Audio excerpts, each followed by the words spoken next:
Okay, guys, we are live. So for those listening at home, welcome to the Dungeon Musings YouTube channel.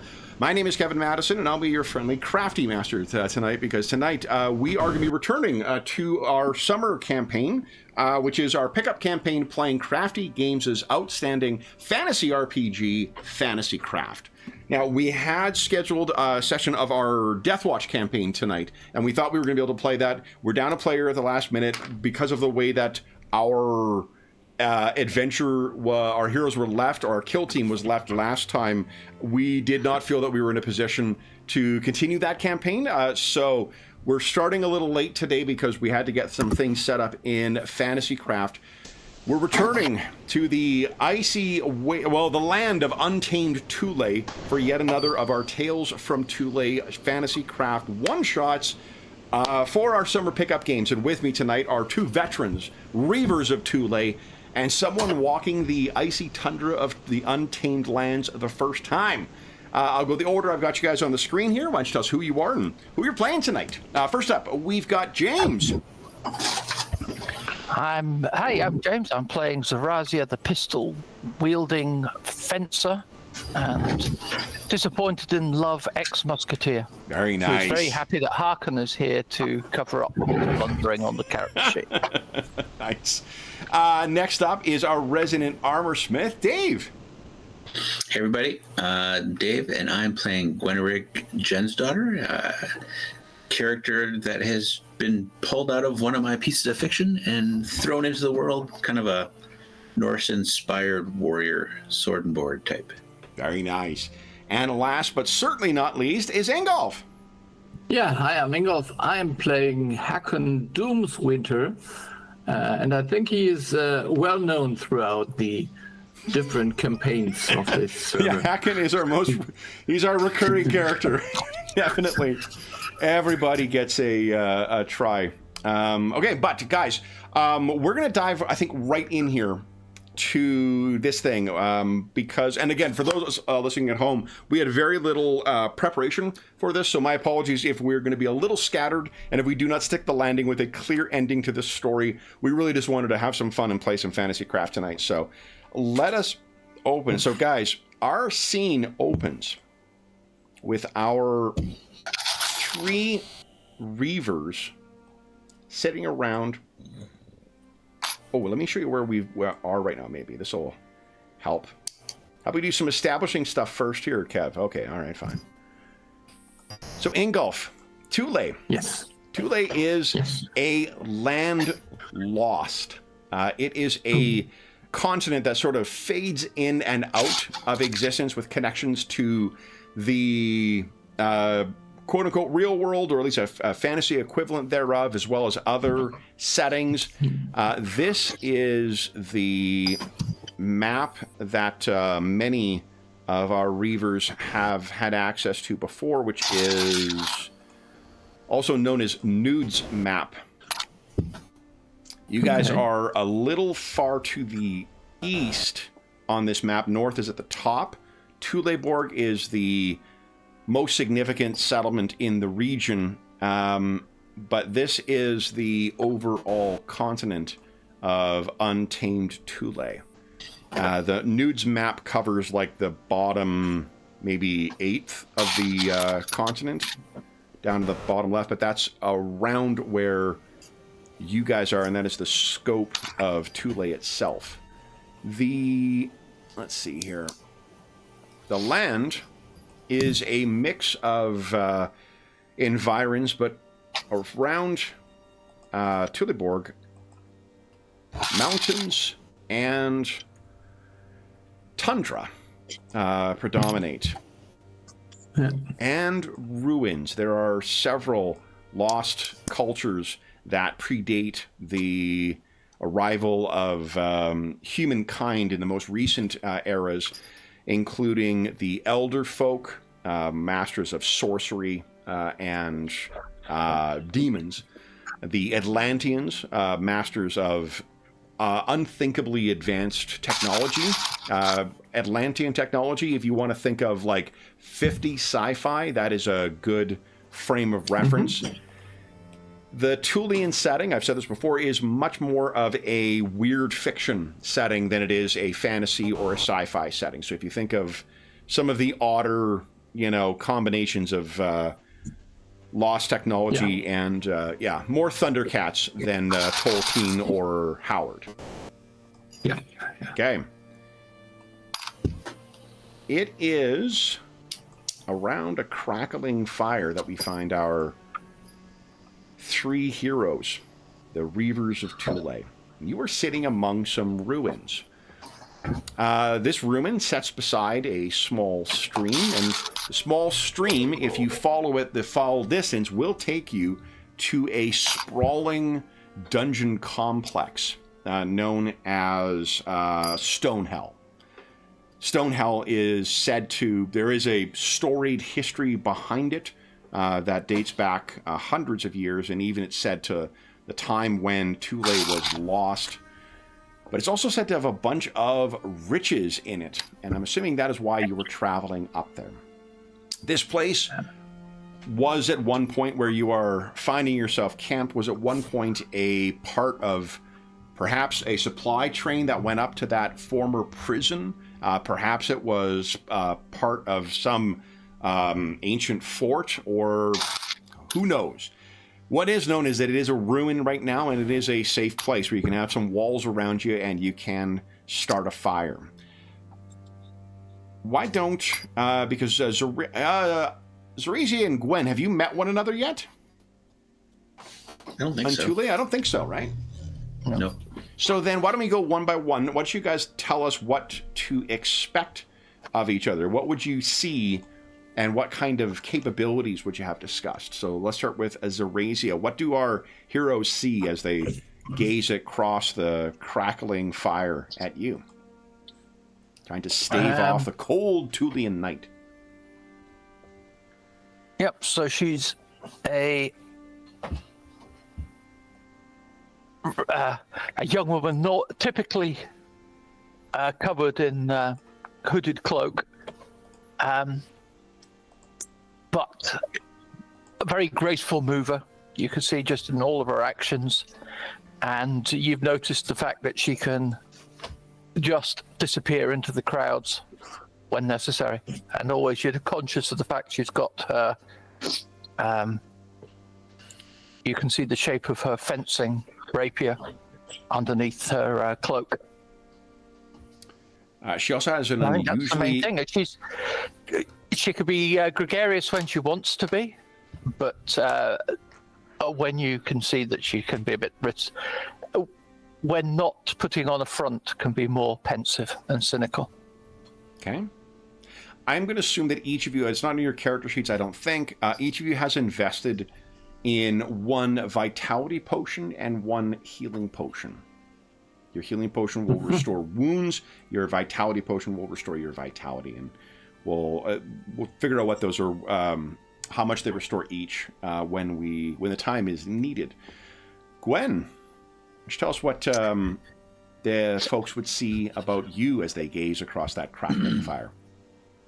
Yeah, so Gwen is, she's not the chattiest individual, but she speaks when there's a need.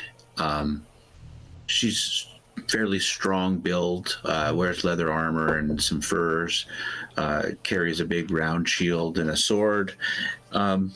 She can hold her own in the fight, but she's not at a loss when it comes to conversation and those kinds of skills. Just not always the softest in trying to work her way through the challenges of diplomacy.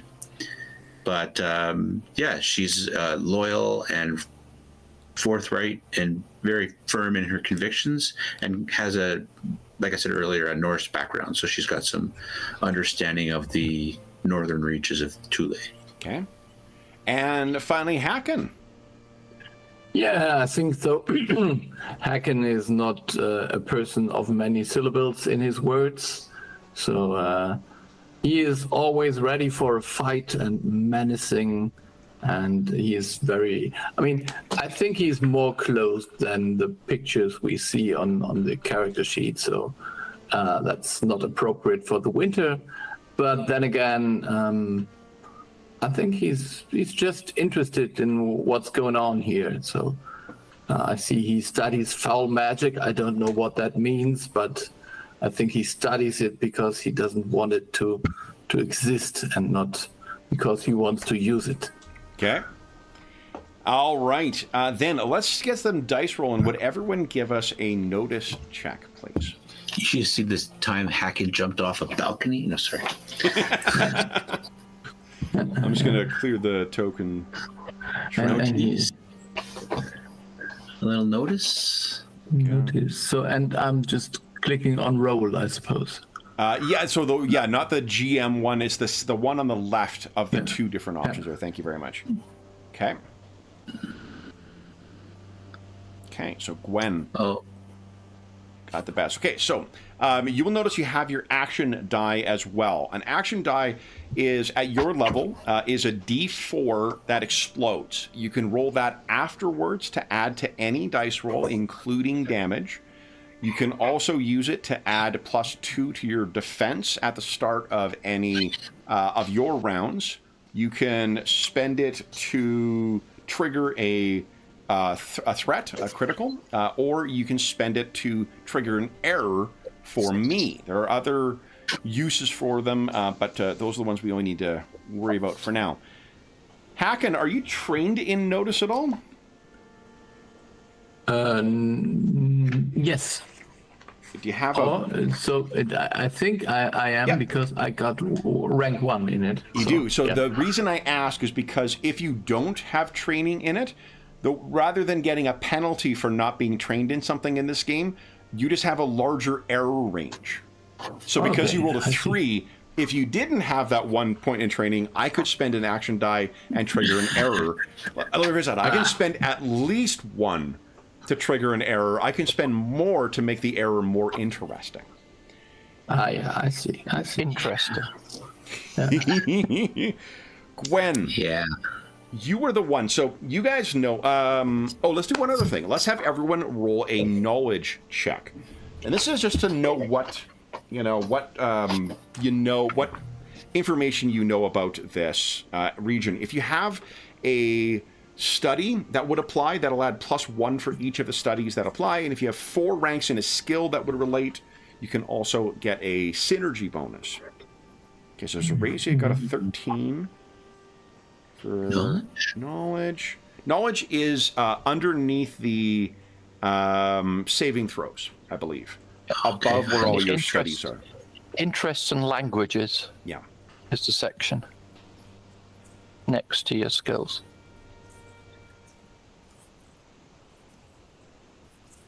Yeah, okay, knowledge check. So, okay.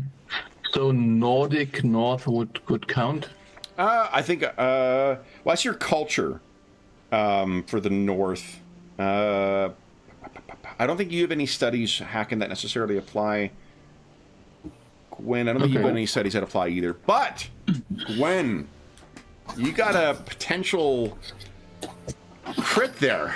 So I gotta spend an action point or something to yeah, you spend an action die. That 20? So let me tell you, there is one species that does hunt this. No, heading up, you'd heard rumors of the Vormis marshaling themselves. They're sometimes called the Beastmen. And the Vormis look like... You didn't use them last session, Donna, so you want it now. I have used them at least once so far since the summer started. I love the Vormis. They're awesome.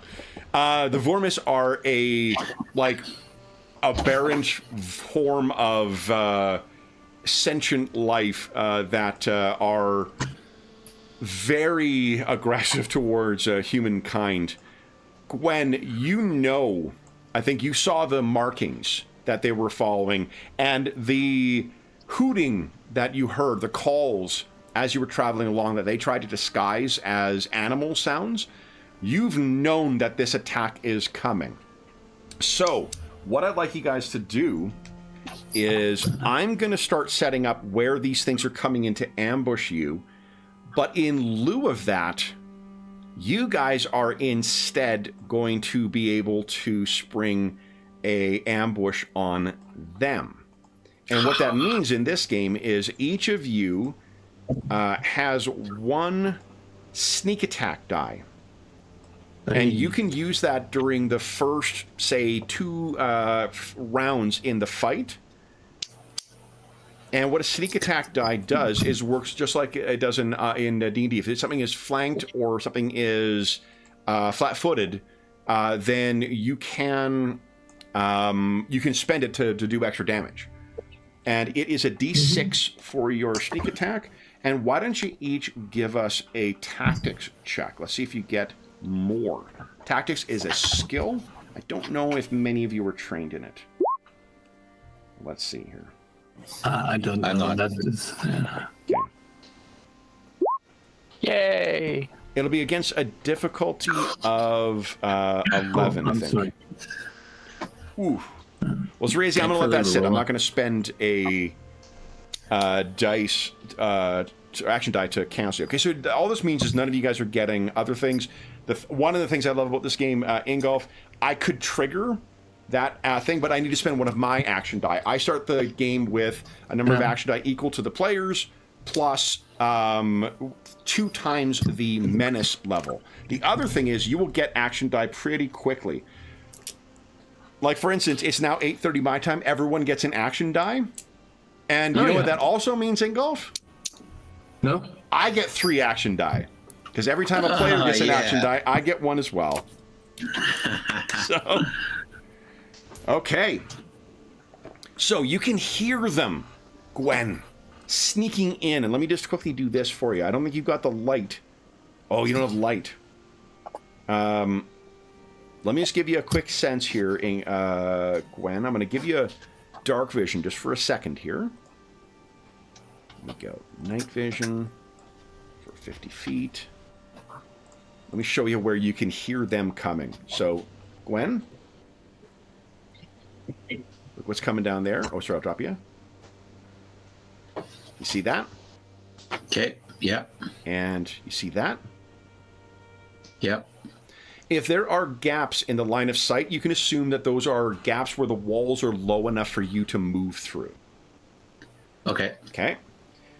And what I'll let everyone do is everyone can have their weapons and their shields, if you have a shield, ready. Your gun will be loaded, Zerazia.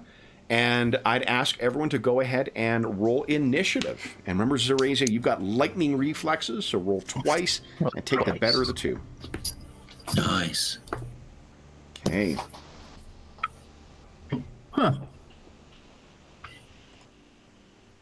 Now, one of the neat things about this game as well is your position in the initiative order is consequential on a round-for-round basis because there is this action called delay where you can wait up to 10 plus your, I think it's your wisdom score in rounds or down in the initiative order, and then take your turn, and then you snap back up to the top the next turn, so you can potentially get like 2 actions in an order.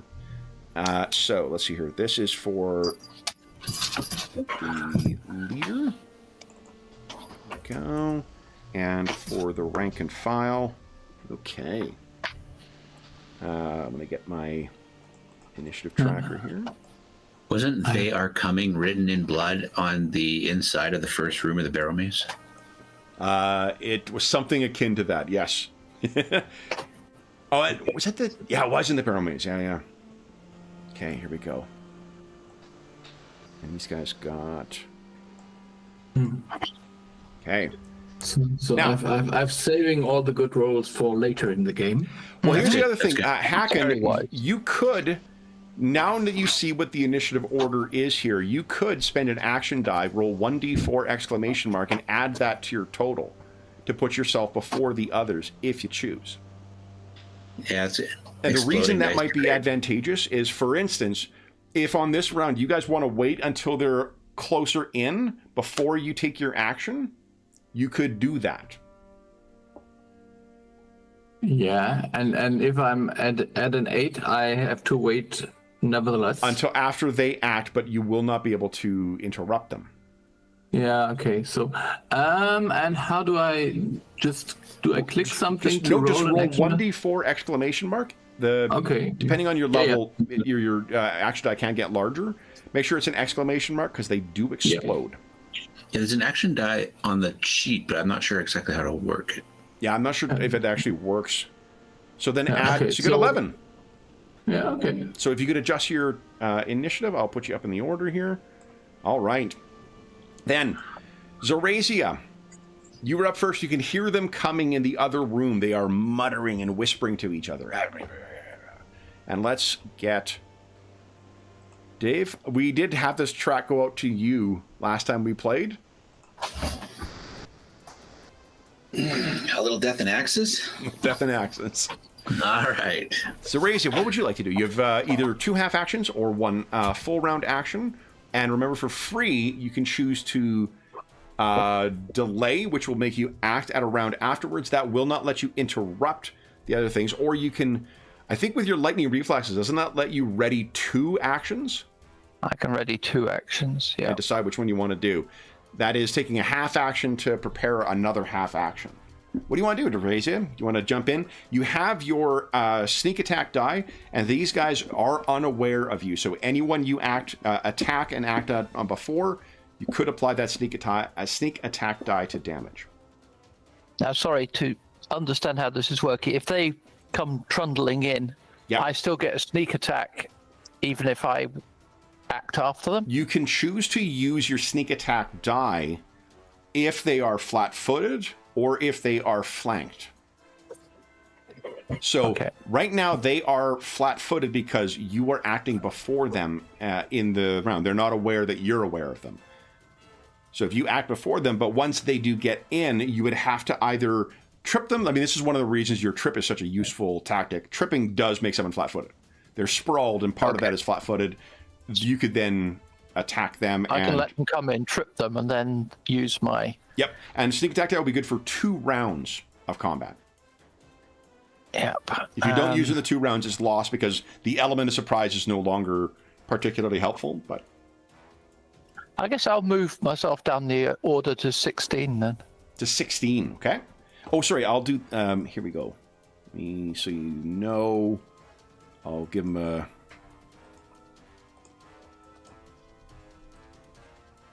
Let's see here. So I guess I'll be lying there. I'll be pretending nonchalantly, looking at the ceiling. So there we go. So that is Chief Bone Gnaw who'll be acting on the 1710 is when they'll be acting. So it is then Gwen's turn. Okay, so it's 10 plus our wisdom modifier? Plus I think it's your wisdom modifier is the max that you can delay, yeah. Okay, so 10 is the most I can delay. And that's free, and it is technically a round per round thing. So like if you change your mind at some point and be like, oh, actually, I want to go now, you can do that. It's just... I'm just double checking the... But that's not, you can't like move and then hold it.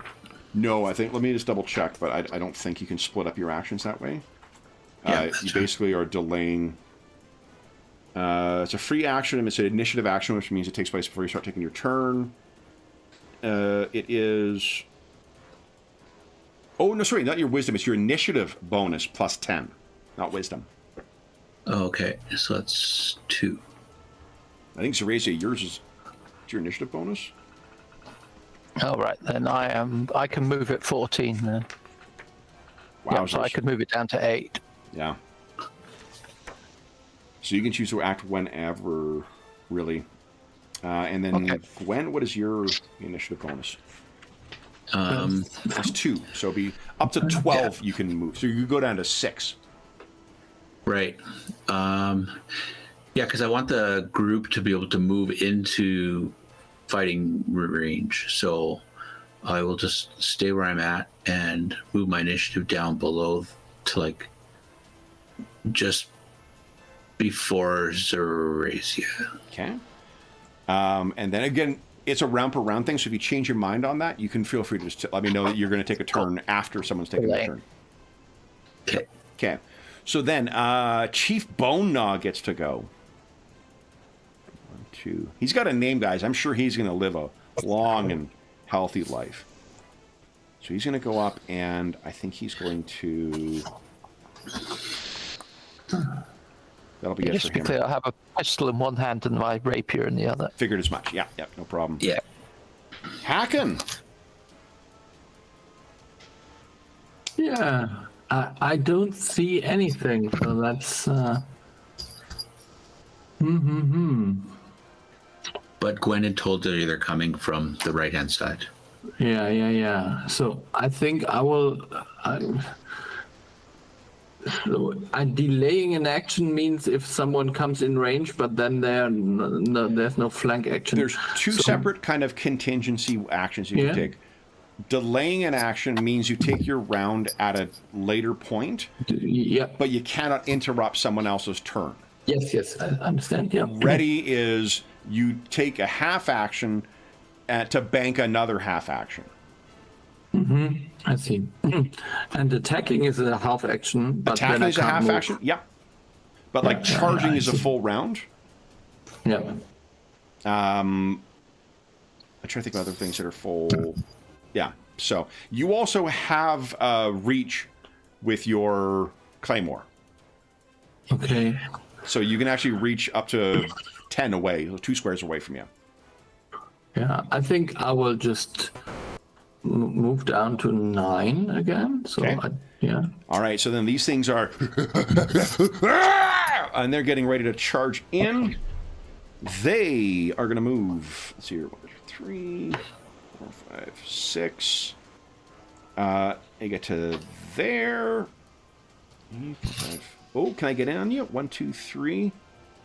4, 5, 6. Gwen! This one comes in with a Macaweedle. Yeah! And it's going to try and get you. Your defense is what right now? Never Can I mind. interrupt and hit him? There's no way. No, because remember, you delayed. You didn't ready. Oh, I didn't ready. Right, yeah, that's fine. Yeah. Okay. So he comes in, but I'm assuming you got your shield ready, which means, or your shield prepared. So, with your shield, what is your defense? 14. This game, Bingo, separates damage reduction from armor from your defense, how hard you are to hit. It's like Star Wars Revised that way. So this guy comes in and brings that thing down, and you batter it away with your shield. 1, 2, 3. Oh, you know, hold up. I'm going to do an action. Hacken. I'm going to try and threaten you. So he... I need you to give us a... I think it is a resolve check. That's a skill. Yeah. Okay. Well, let's go.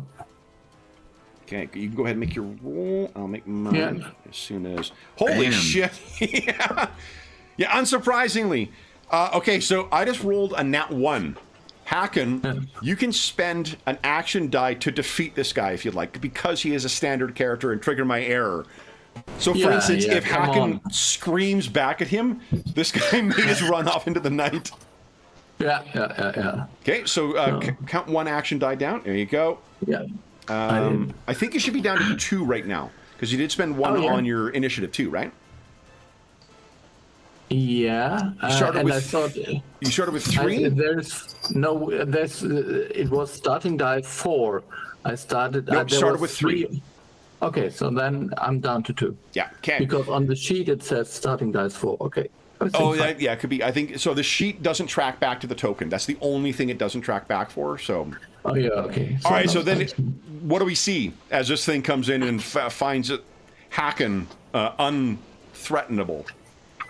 Yeah, I think he just turns around and is maybe even louder than this thing. So. Okay. So then he sort of skids to a stop and then scrambles. I'm just going to remove the token because he is going to be running off. Chief Bone Gnaw is going to have a talk with him if he survives this. 1, 2, 3, 6, and then 2, 3. So he's going to run in. I think the rest of these guys cannot. No one else is in range to attack. Oh, right. You know what? I remembered. There we go. Oh, that is too far. Quit cheating, Madison. Right, that means they can go there. They can go there. And they are starting to move in. Okay, it seems, unsurprisingly, these Vormis are attacking as a pack. You've heard these beastmen tend to attack in numbers. Then it is, before our end of round, Zorasia, would you like to take an action? Or your take a turn, forgive me, not an action. Yep. Okay. I think what I'll do is I will move here. Mm-hmm. So you leap over the fire. I was going to... If I trip, though, then I can't attack. So I will just... Yeah. Do I have to use my trip now to have my surprise? I guess I do, don't I? You just need to have them be flat-footed. And I can't do it next round, have them flat-footed? No, because now they've well, you could, you can do it next round. But I mean, it looks like there's a lot of Wormus coming in, so... Because you also delayed, so you would have a 22 initiative for the next round. So Exactly. It's like, this is the strategy. You delayed so you can go can and then go trip them, again. right, yes, and then Trip I can attack them and then attack them with the next round before they go. Nice. Yeah. So let's go do a trip Okay. now. So that is a contested acrobatics, and unless you roll an error, you always win because you are a burglar. Yep. No problem. So what does it look like as you've knocked this guy sprawled? Yeah. I leap over the fire, and then I stick my rapier between my legs as he's running towards Gwen, and he falls flat on his face at that point. Stumbles to the ground. Back out. All right. That is Zorasia's readied or delayed action or delayed turn. Gwen, your delayed turn. I think she's just going to attack the one that's right in front of her. Okay, so that's a half action. Yeah. Just looking at the buttons here, trying to figure out which one. Attack in the tile that is, or the card that is for your bastard sword, I think. Attack is on the bottom. There's like attack, bull rush, disarm, trip. Yeah. Yeah. And it's the dice below it. Yes, and then the one of the dice that's at the top, that's the damage die. Ooh, so that's a 9. Do you want to spend an action die? Because I believe you're a soldier, aren't you? Yeah, if I do spend an action die, I get to use 2 if it's on an attack. Correct. Yep. Now, each of your characters has a stance as well that will probably come from a feat. Remember, adopting a stance is a half action.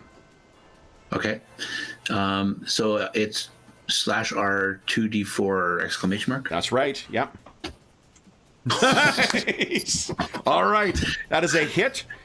And I failed my damage save. So, Ingolf, one of the things you'll hear me say sometimes, you're going to always want to roll damage for your weapon, but I might have an answer. If I roll my damage save and I don't get at least a modified 10, they have failed. So I may already know without knowing how much damage you've taken. Otherwise, it is 10 plus half the damage that you deal. So, Gwen, what does it look like as this first one goes down? I think everyone's turned to look at the one that was screaming and running away, and she just took that as an opportunity to lop its head off. All right. You have another half action. What do you want to do? I will adopt my stance, actually. Which stance are you taking? Trying to go back to my character sheet here. No, not Amazon. No. Where did my sheet go?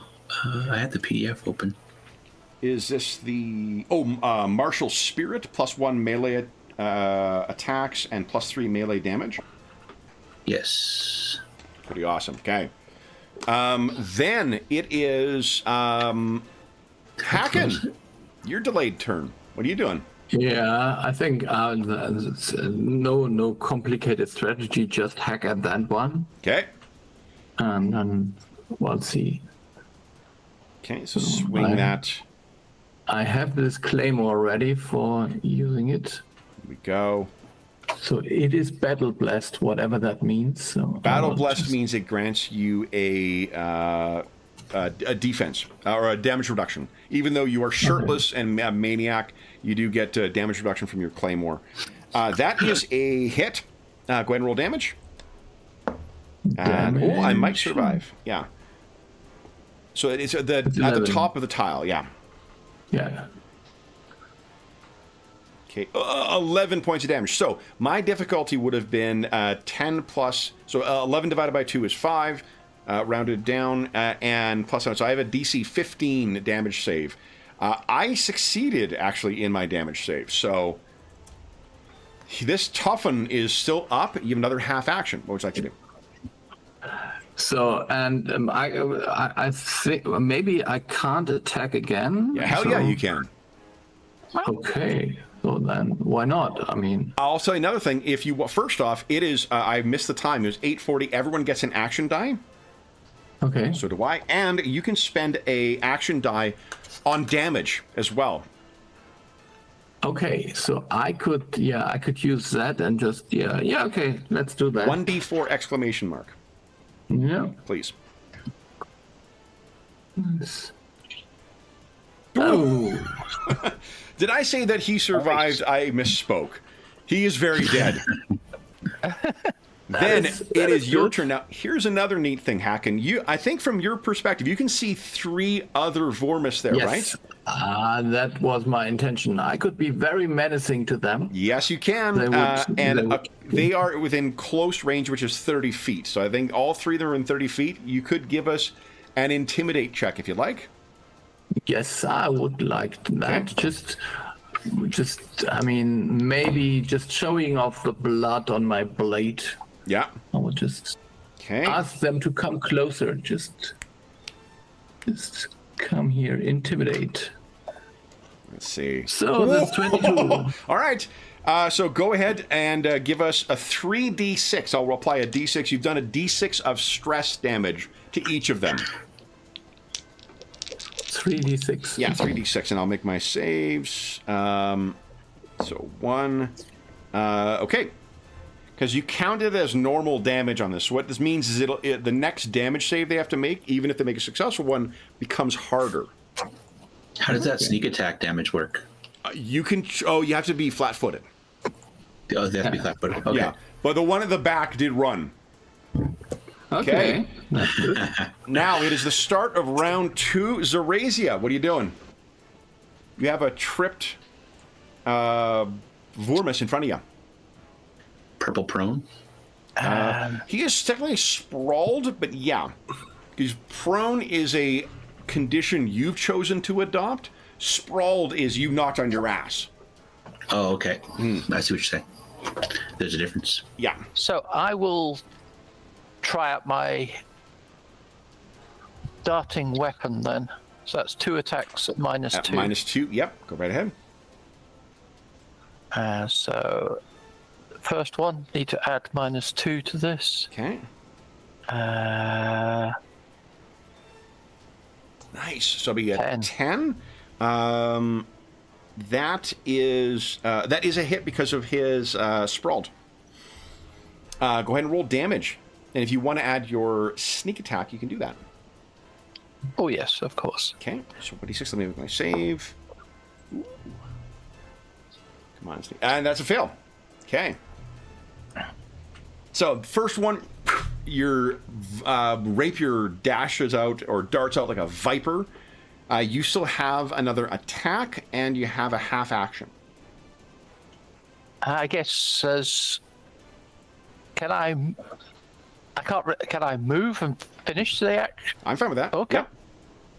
Yep. Cool. In which case, I will go there and Slash at the fella coming in. let's give it a go. Another -2 on this.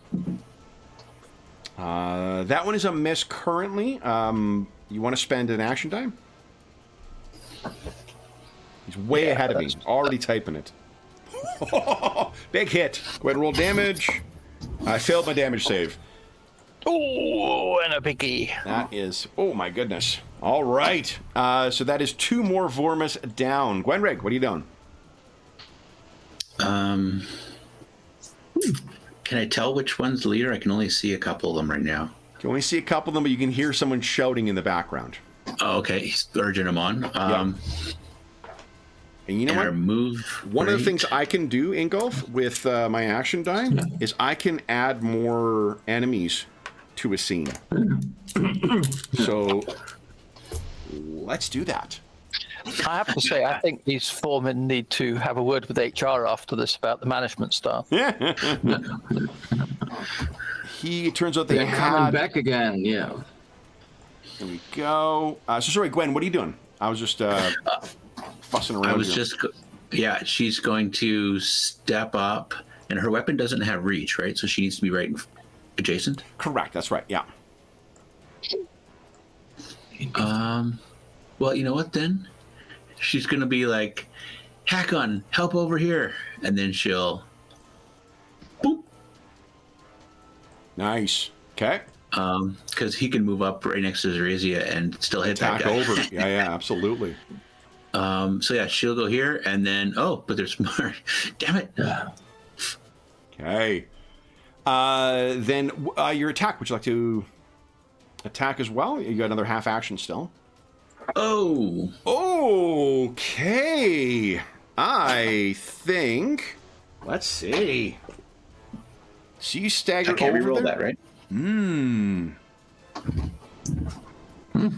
Kev just spent a bunch of points, and he's like, "Oh, do I?" I know, but I've got to. I'm sitting on the night. You start with a good. I've never felt starved for action die, even though I'm spending quite a few. Let's do this. I'm going to spend 3.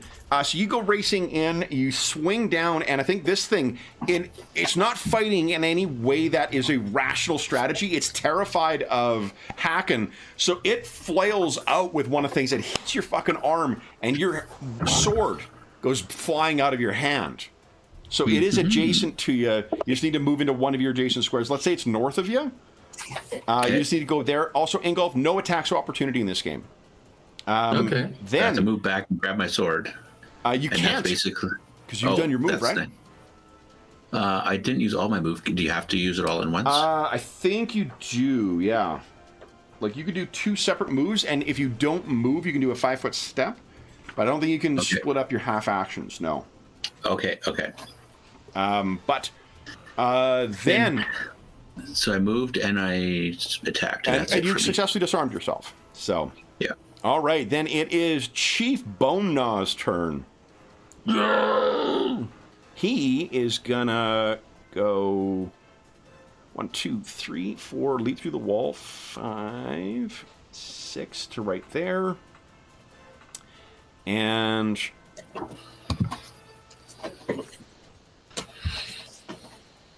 he's gonna come running out here, and he's got a great big MacLeod thing in his thing, although it doesn't have obsidian in the sides. The club, it's got a bunch of teeth in the side, no doubt taken from some terrifying tundra predator with peaked with the fangs of a saber-toothed tiger. Then it is Hakon's turn. Are we on Hakon?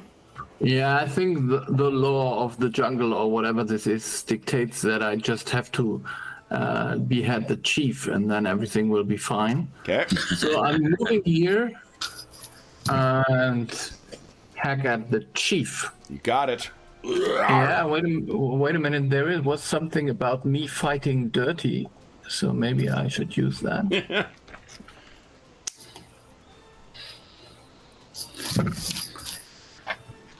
Go. No, your cheap shot. I think I would. Yeah, I would just. At the moment, I would just attack him for once. Got it. Come on. So your rage is a stance, and you also have overpowering force. Where if you hit an opponent who hasn't moved since your last initiative round, you inflict the weapon's max damage. Okay. Although you can't move while that stance is active. Yeah. Okay, but go ahead and give us your attack roll.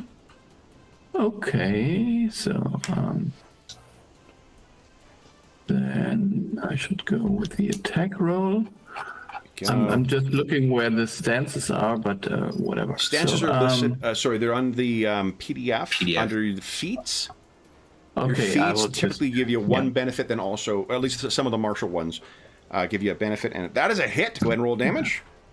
Okay. And unlike the others, he has vitality points. Woo, big hit.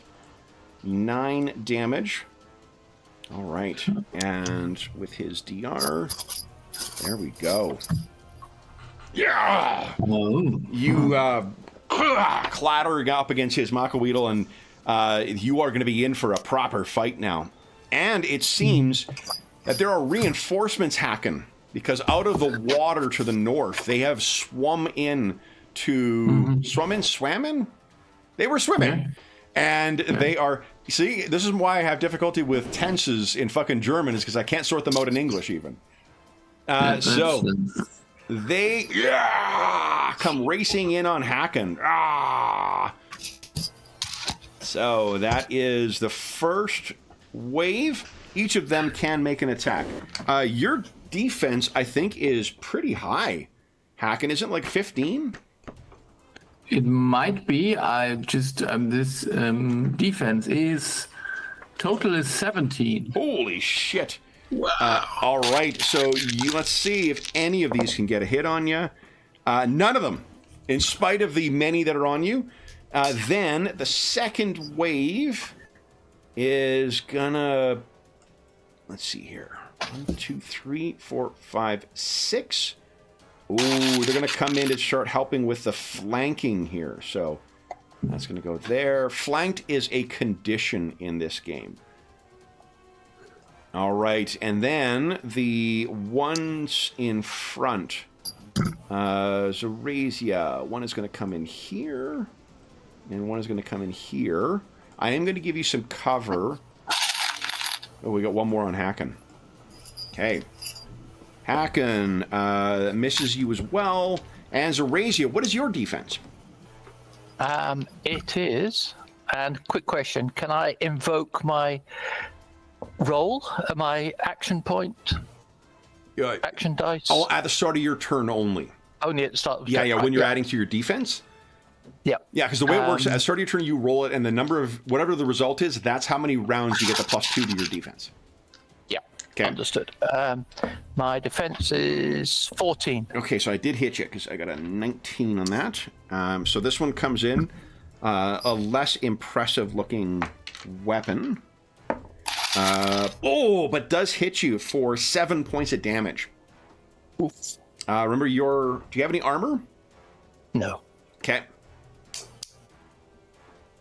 So that is my leather. That's my vitality down to 0, and then I've got a wound as well. Okay, so you're also fatigued, which means you can put a... under the attributes, you can put -2 dex and -2 strength. There's the stat modifier or stat bonus and then modifier. But -2 on that, it'll treat for the rest of the sheet, it'll treat your dex and your strength as one lower. Strength and which, sorry? Dexterity. Dex. When you are fatigued. Unless you've got some ability that allows you to ignore fatigue. Do not. I don't think you do. No. Did I do that right? Put it in the adjust column. Yeah, that's right. Yeah, in the adjust. Yeah. I was saying modifier. Modifier. Yeah, I'm just double checking here. No, you don't have any.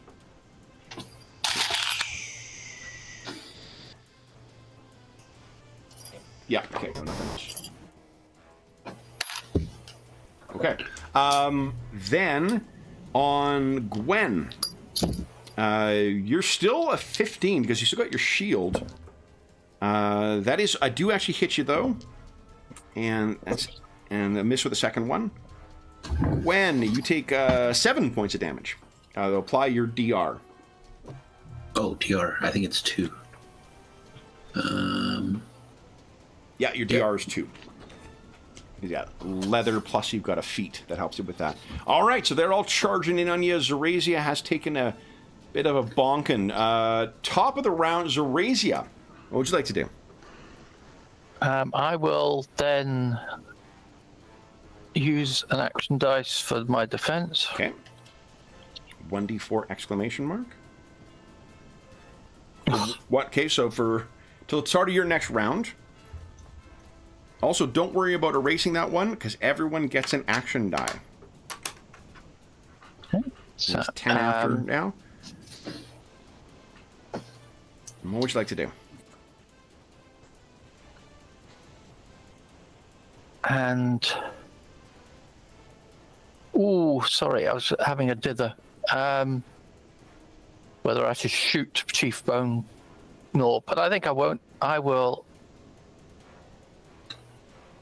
You talked about doing a defense thing earlier. He did.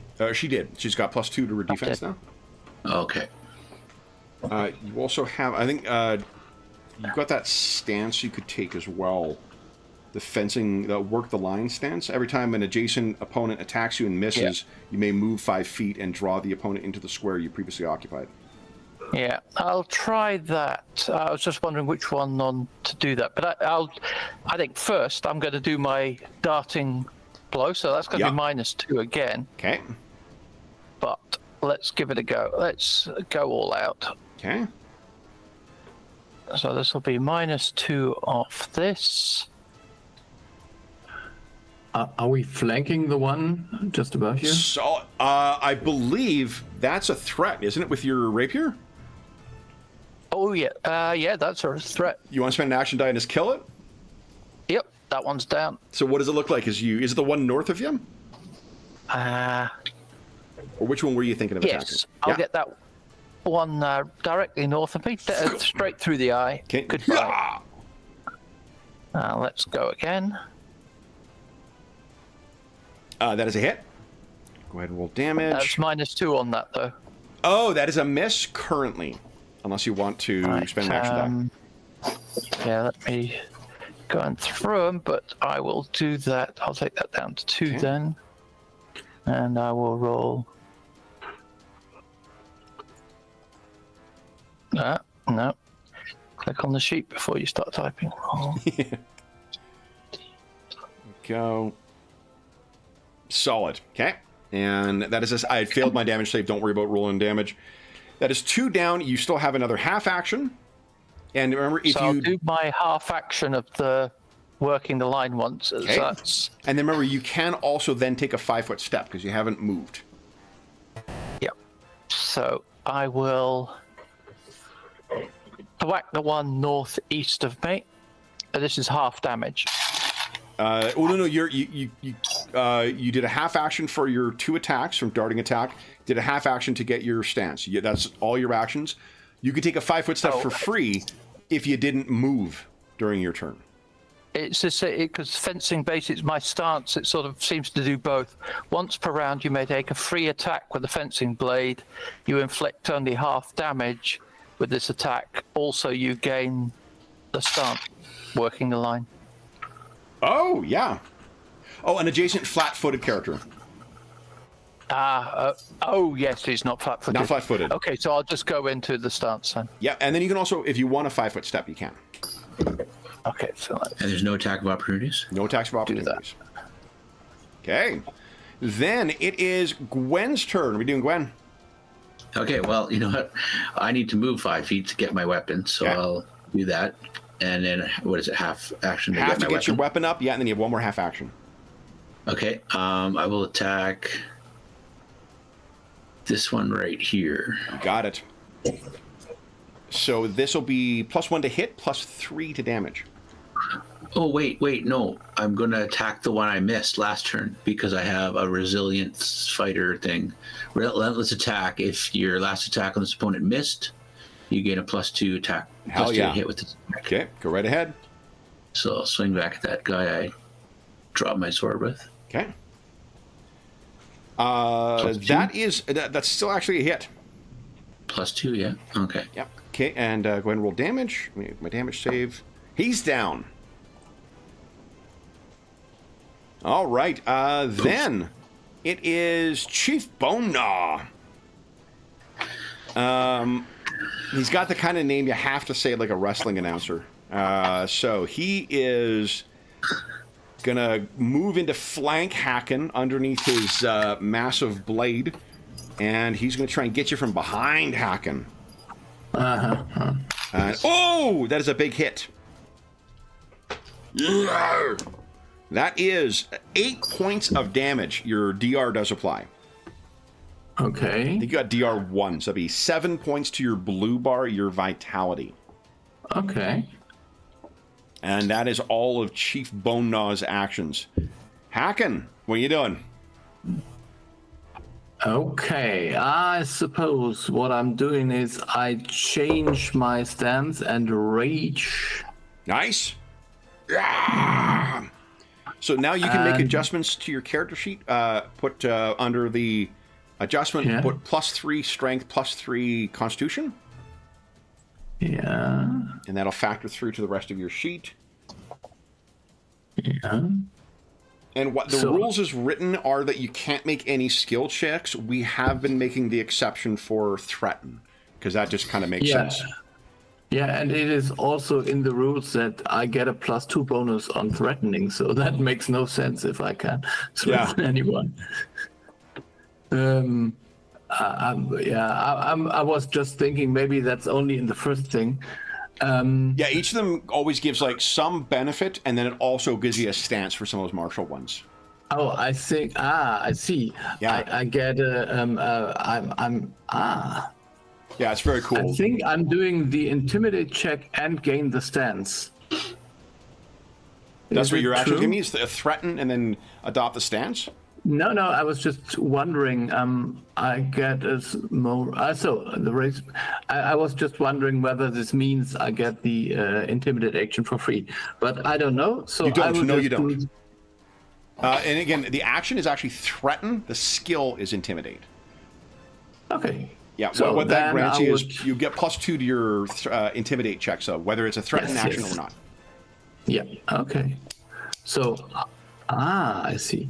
Whether the point is, I will just do this threaten thing now and Nice. try to threaten all the ones who are now there to my north. You got it.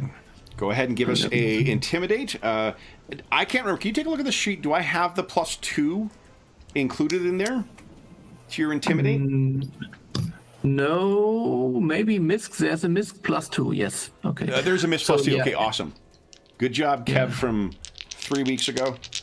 All right. I've rolled my resolve So checks. I rolled a 14, and that seems to be. Do you want to spend an action die on that? Yeah, I think I should maybe. Okay. Yeah. Okay. So.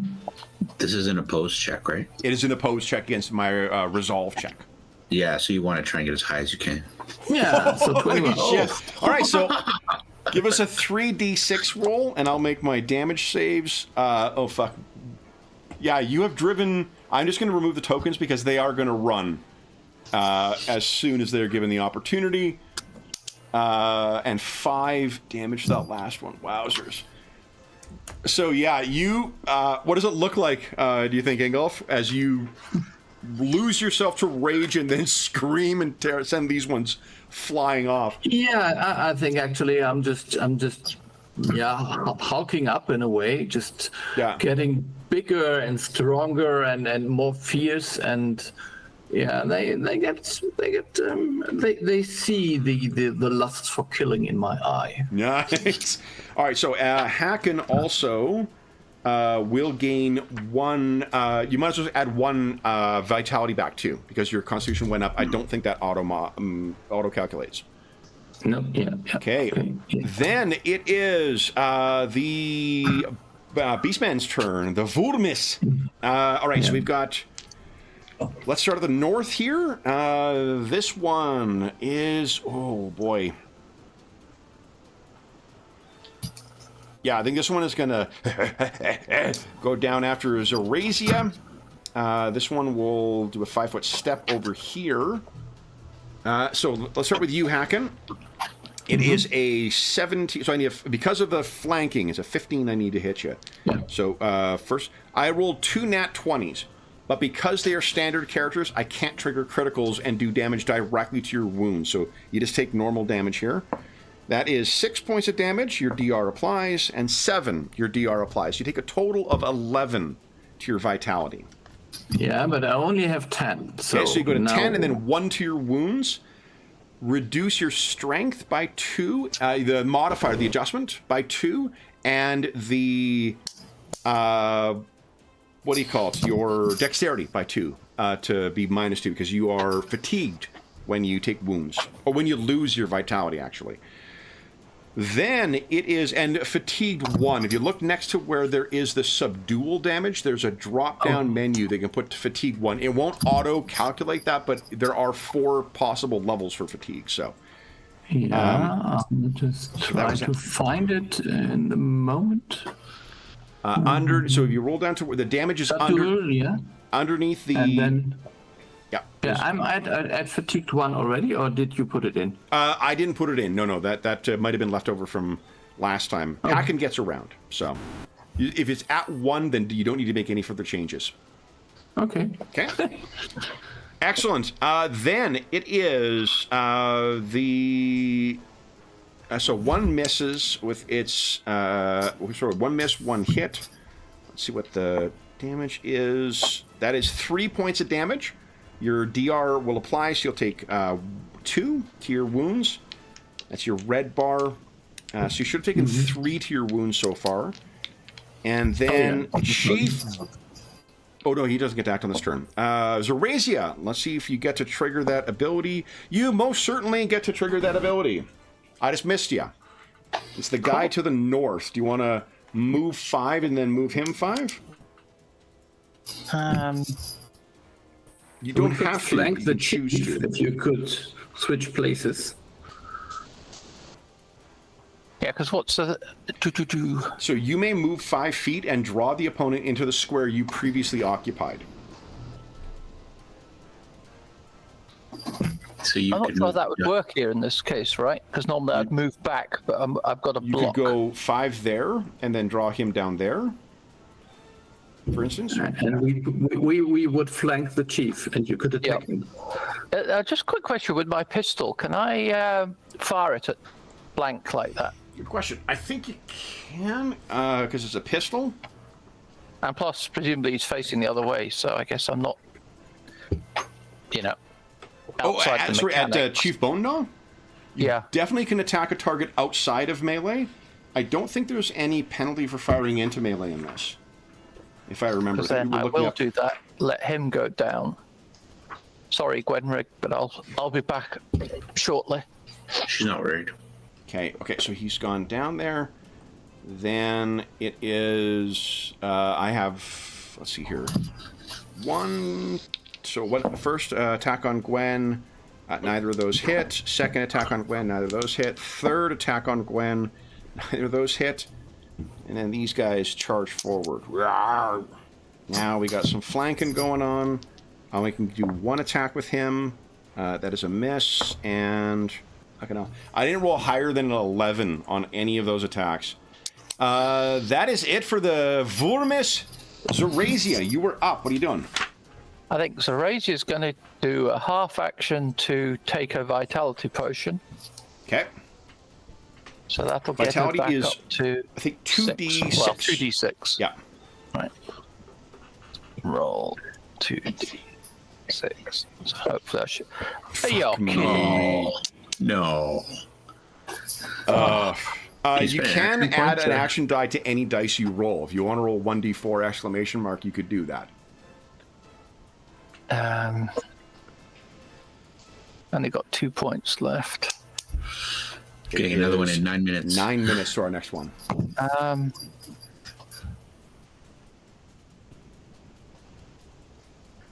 Could explode. Sorry, one moment. Sure. Oh, you're right. No, a refresh would do more, but sorry. But that's I have to be not in combat. Okay, roll.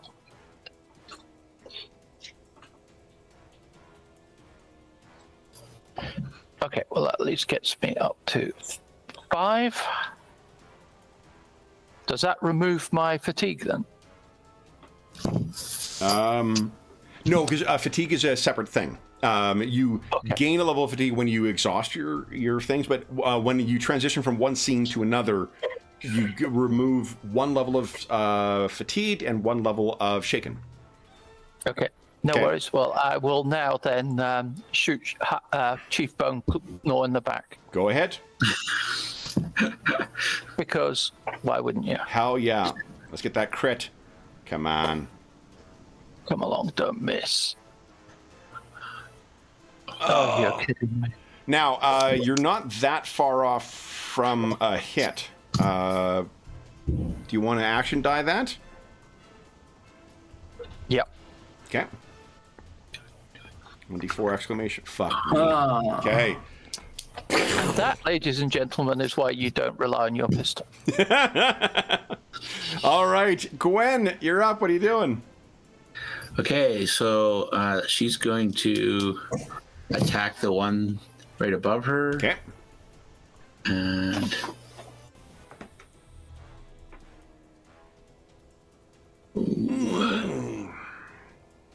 That's off by 1. You want to action die that? yep. Okay. So it hits. You it. hits, yeah. So go ahead and roll. I'll roll my damage save. Ooh, I might have made it. Let's see how much you do. 20, 15. I made my damage save. So you 1 more half action. What do you want to do? Okay, I will attack him back. Oh, you know what? I'm cheating because that does include your +3. Wait, does it? No, it doesn't. No, Yeah, because your strength is 16, isn't it? correct. I have a +3 bonus modifier from strength. Yeah, so actually I would have, because that would have been 3 higher. That would have been 14 to 17 save. I missed. Oh. Oh, so did I need to use my point then if I get a +1 to hit from my stance? No, right? You get a +1 to hit from your stance. know Yeah, that one. I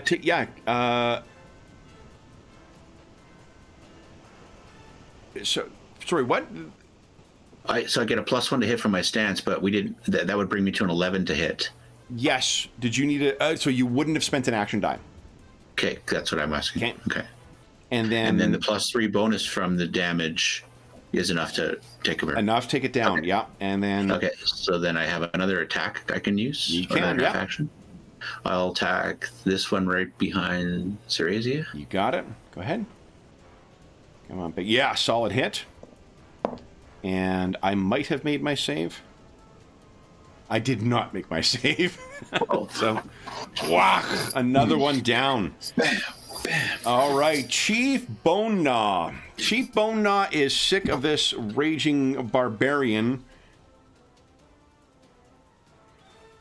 So he's going to try a trip. Yeah, he's going to sweep at your legs here, Hacken. So this is a contested acrobatics check, please. I rolled a 16 for my acrobatics. 1-6. Okay. So let's see. Acrobatics. I can't use athletics and just let him hit me. No, I have to unfortunately. use it. So yeah. You're not trained in that, right? Nope. Hacken, I'm gonna trigger a error with that. So, because you're untrained on a 3 or less. So what happens is he does knock you prone, but as you fall... I've already done a disarm this round, so let's do something more interesting. Why don't you give us a will save? He might knock you out of your rage. So will save would be DC 12. Or, will save. Always. Yeah, saving throws. It's hard to read, but there it is. Yeah. Okay. Yeah, 12. Yeah, no problem. Okay, so you are knocked, you're sprawled right now. Mm-hmm. And then he is going to try and batter you. We'll put purple down for prone, although we know you're not prone because you didn't choose to be there. He brings that massive saber-tooth Makaweedle down, and he misses! Blown splinters from it as it hits the ground. Hacken, your turn. What are you doing? To stand up or to get up from being sprawled is a half action called reposition. Okay.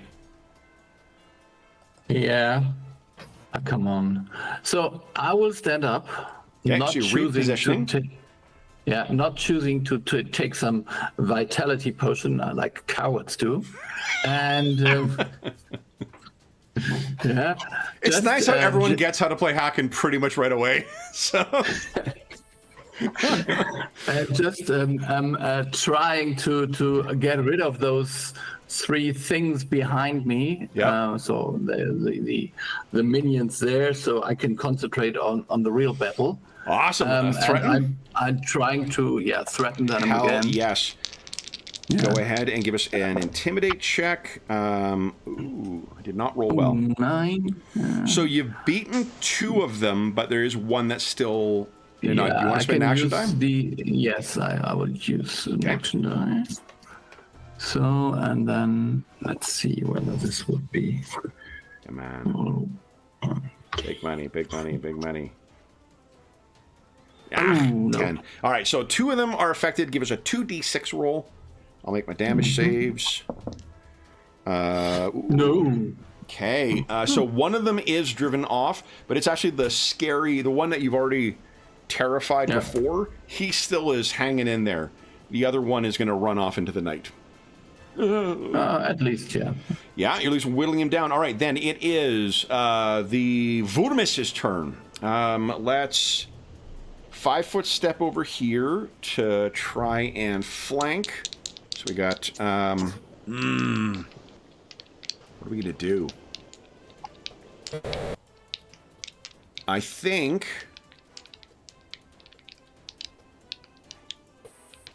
so we'll attack for the...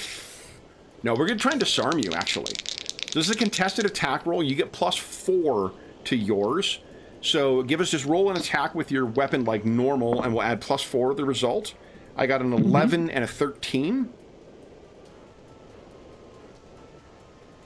Ooh. Oh. All right, so let's spend some action die to trigger that error. So in the first one, not only did they disarm you, give us a 1d6 roll, please. And the 6. So your sword is flown from your hand, and it goes sliding down into the water over here. Yeah, it's, who needs a sword? Come on. Okay, and then they are going to... One is going to try and trip you. It's contested athletics, acrobatics, DC 10. Come on, Hacken. Yes. Dice is Nice. great. And then the second one is going to try and trip you. Beat my 9. No. Oh, you could action die that if you want.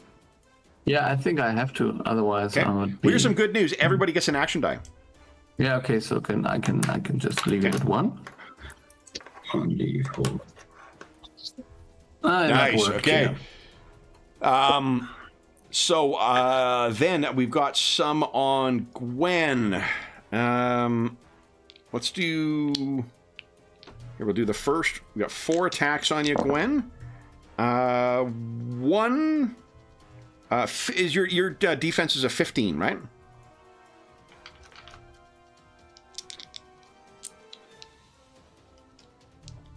$14. 14. Okay. So then I got And just Mo, because I was answering you with my. Oh, it's a Mo. You- Yeah. There you go. It's a Mo.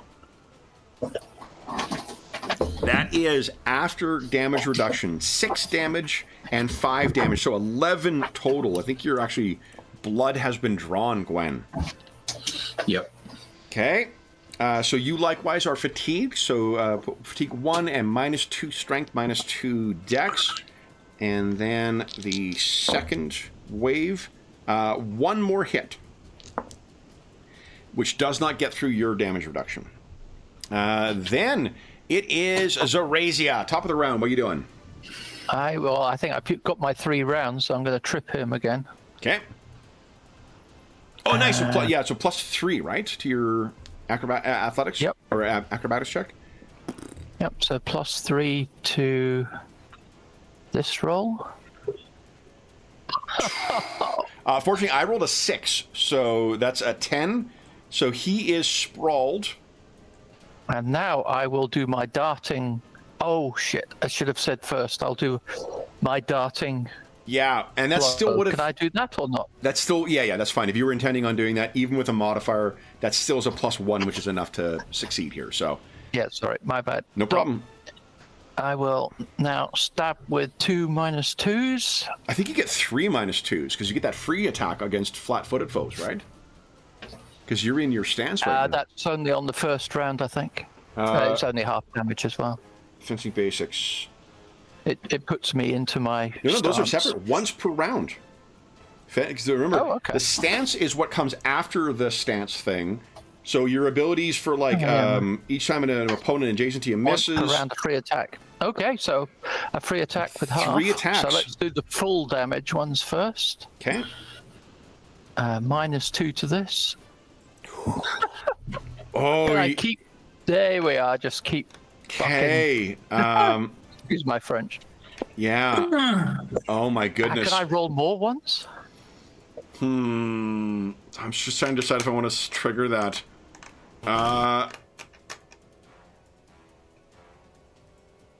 You know what I'm going to do with the trigger is that because you sprawled, I'm going to spend 2 to create a hazard. So he swings that fucking saber-tooth MacLeod at you. Give us a reflex save, please. DC 12.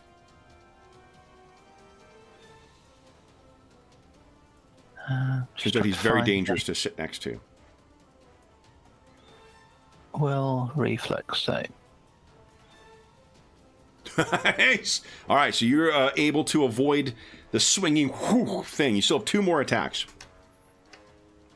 -2. -2. Here we go. This is full damage.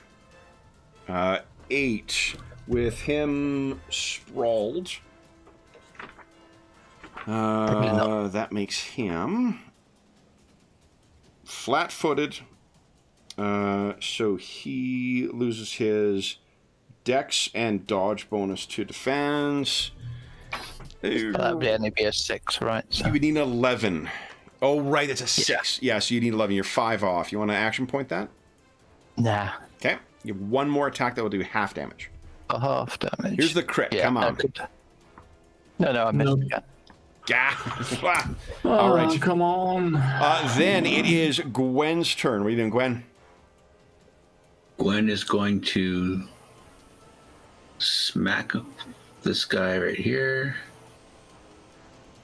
Really? The old bastard sword. 11?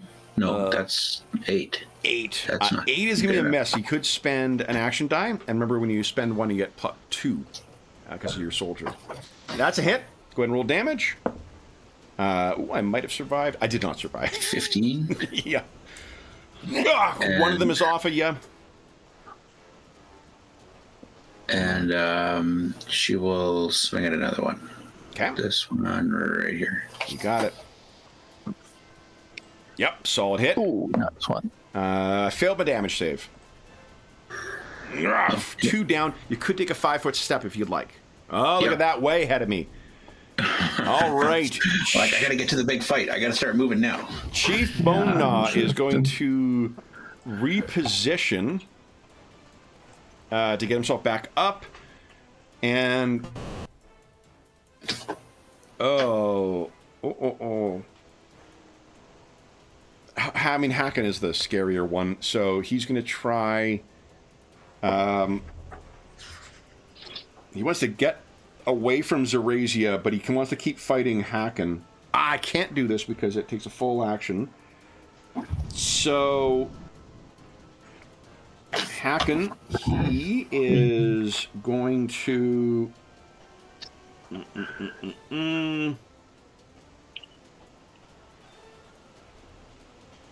think he's going to threaten you. Ah! I got a 16, 1-6. Give us a resolve check, please. Resolve. That's resolve. It's 1. Yeah. Nice! Not even for a second are you intimidated by him. Then it is Hacken's turn. What are you doing, Hacken?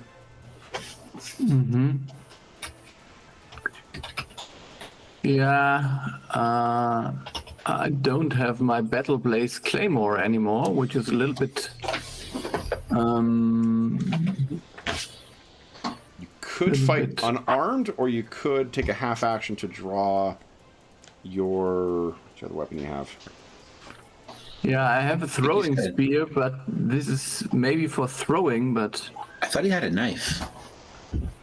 No, I only have unarmed and a throwing spear. Unarmed does do 1d4 plus 5 damage and has a threat range of 19 to 20. You can still kill those other guys with the unarmed. Any damage to them that they don't fail, they fail their save, they're gone. Yeah. I see, but I think there's 2 actions I can do. Yeah. So I will just try to. I can threaten all of them. Just trying to do the same thing all over again. But come on, why not? Okay. As you're threatening Chief Bone Gnaw as well. Yeah. Awesome. All 3. Okay. I can 3. Yeah. Yep. So it's 14. That's maybe a little 14. bit more. Okay. So hold on. I'll do the 2. So the 2 fail. Give us a 2d6 damage.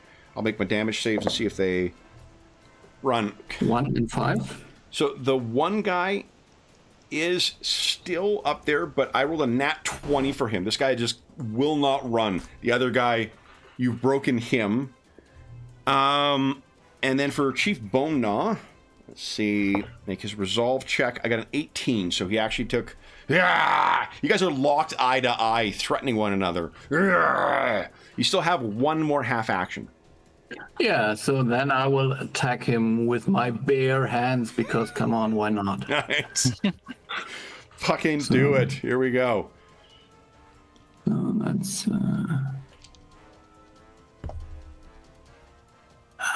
this is so... That is a 9. So you could...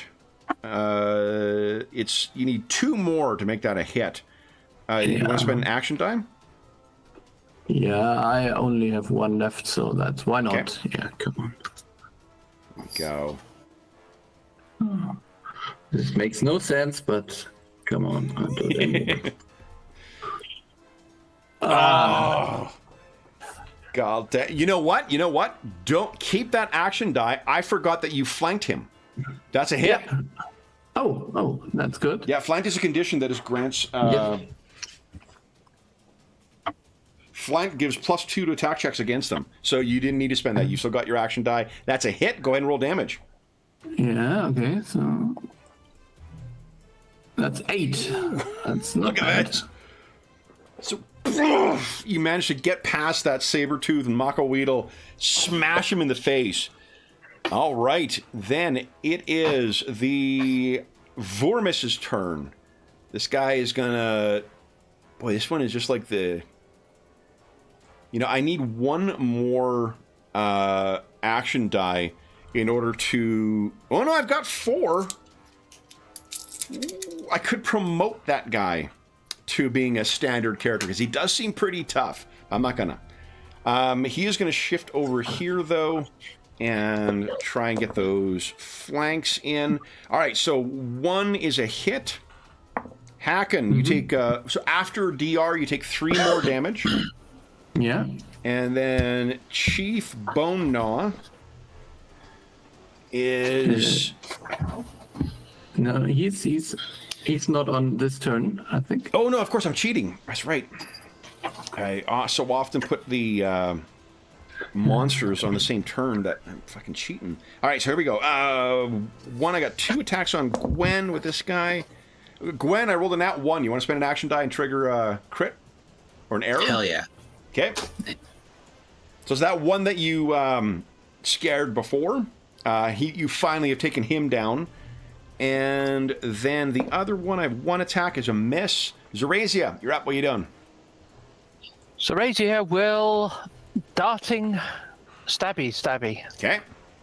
Because we know my characters always like to do stabby. Very much so. That is a hit, especially with a flanked. And Yes. Nice. All right. So Hacken just smashed him in the jaw.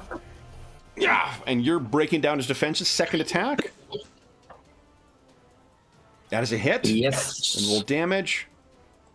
Oh, not so 3. good. Well, it's still something. What is your second half action? And I will do my half attack. Do you want to try and trip and get that free attack? Oh, yeah, I don't get a special with my. All it means is you there. just don't get the +3. You can still do it, and your acrobatics, remember, is I think. Yeah, let's give Isn't it. that the let's one do that's your that one of your my burglar? half-assed attack. That's one of your In fact, burglar things, yeah, right? that's a free attack anyway, isn't it? Exactly. It does half damage, but it's a free attack, Yeah, and and- it will set him up I'll to be trip sprawled him. for. Yeah, that Gwen. would be great. Yeah. Let's trip him. Sorry, scrolling up and down this. That is okay. So as long as you don't roll. There we go. Yeah. Okay. So Chief Bone Gnaw is sprawled, which means he's flat-footed. So go ahead and give us your half damage attack. Half damage attack. Yep. Solid hit. Go ahead and roll damage. Oh, it's so close to a crit too. That is so 4 half damage would be damage. 4 damage. Not bad. Okay. There you go. You could also take a 5-foot step if you chose to, though you wouldn't be flanking any longer. No, I want to keep this guy flanked. So. Gwen, what are you doing? Well, she was going to attack this guy, but then she saw the corner of her eye, the chief, go down. So she's like, "What's up, Ceresia?" Sorry, if I move back, does that not force Chief Bone Claw Gnaw to follow me? So does. that in your stance, you hold the line one. It is when Yep. it misses you, you can then do a 5-foot step and force it into the square that you were in. Ah, okay, sorry, my bad. Oh, Yeah, no, sorry. that's okay. Should It's, learn to read. And then each time an opponent moves away from you, you may immediately move into the square he just left while you're in this stance. This Oh, is the yes, fencing, thing. Basics. Yeah, sorry. Duh, yeah. Okay. Gwen, what are you doing? she was going to attack the minion, but then she saw the corner of her eye, the chief went down. So Yeah. steps in and swings at the chief. Go right ahead. That is, let me see what the phrasing of That's a flank total of is. 10. But he's sprawled. Doesn't that mean he's also flat-footed? It also means Anyway. he's flat-footed, so he loses his dodge bonus, but he's got a little bit higher of a defense. So you would need to spend an action die to make that a hit. Gwen? Look at that. Ready to go. Go ahead and roll damage. There you go. That's 9, right? With the... Yep. With Okay, my stance. so that is... You've nearly broken down his defenses. You have one more half action. You have to action die that as well if you want to make that a hit. Yeah. Okay. So that's a hit, and then go ahead and roll damage. Come on. No. So that's 9 once again, but you guys have drawn blood finally. Which means he is fatigued as well. Take that, Chief Bonebrain. All right. Then that's it for you, Gwen. Chief Bone Gnaw.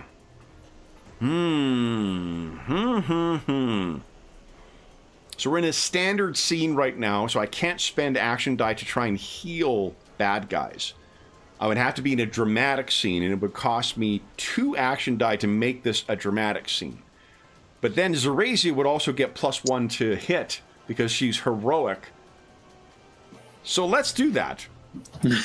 We're into a dramatic scene, and what this means is those last 2 remaining standard adversaries, I can trigger crits with them now. Oh. Okay?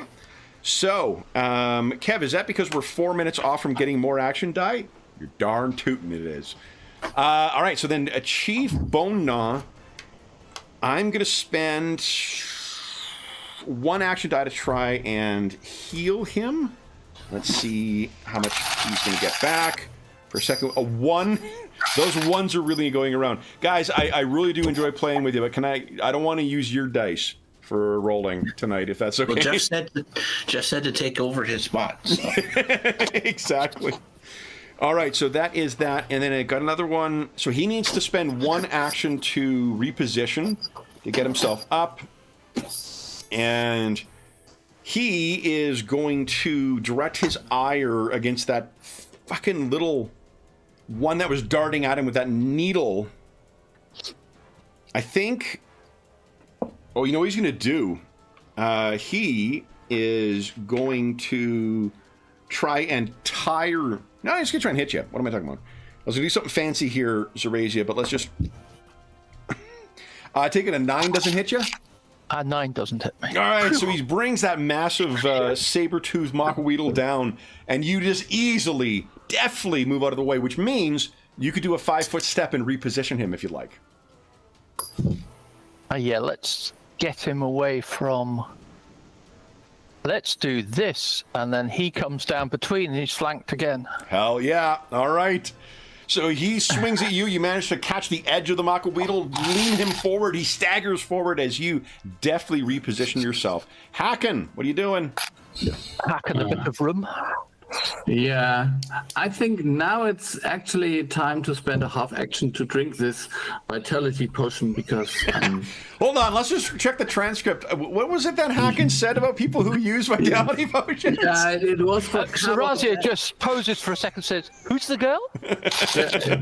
Yeah, it was just because he runs away. I mean, when he's a coward, I can do the vitality potion. I mean, we see that he moved away. So it's 2d6 you recover from vitality. Nice, so 4 back. Okay.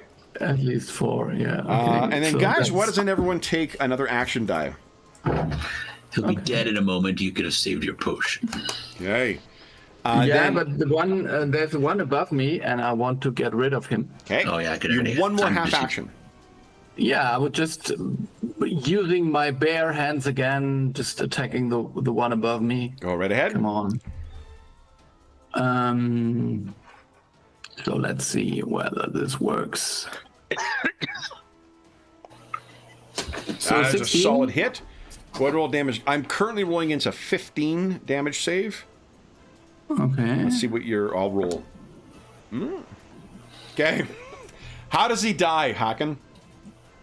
I think I strangle him because I'm now in the mood for that. That's amazing. All right, because you didn't move, you could move a 5-foot step if you wanted to. Yeah, I mean, come on. So he was running away, so I will just keep up now. All right, so the remaining Vormus, he sees the writing on the wall, and you know what? It looks like there's going to be an opening for Chief soon, so I made a will save, and he did not succeed. So I can remove their tokens. Zarazia, top of the round. What are you doing? Because it seems to work quite well, let's try and trip him up again. Ooh, you know what? Hold on, we got to make this interesting. Let's spend 2 action die to try and heal the sucker up first. Let's see. It's 5. Oh, exploding dice. 6, okay. Here we go. It is 5. That's one. Sorry, I've go ahead and been take your turn. hoping to kill him here as well. No, you might. Yes. Okay. So let's grip him. That's a solid hit. So that's him tripped then. Oh, that's a trip. Hold on, let me make my check. I rolled a nat 20 on this thing for his acrobatics. Sorry, right there. I don't have enough action die to actually... I've got 2 action die left. I can't do anything interesting with that, so I'm going to ignore the crit. So you don't trip him. Yeah, because it hasn't Now been... I'll do my darting blows then. Okay. -2, so... So the trip is technically an attack action, so you would have suffered the -2 to that as well, but doesn't really matter because of my nat 20. But that is a... So an 11, that's a hit because of the flanking. Okay. Roll damage. 4, okay. He's fatigued 2 now. Another hit. Hold on, I should have... Sorry. That. Oh, so close to a crit. Go ahead and roll damage. Oh, that's more like it. Why don't you tell us what it looks like as Chief Bone Gnaw joins his ancestors? Dodge this.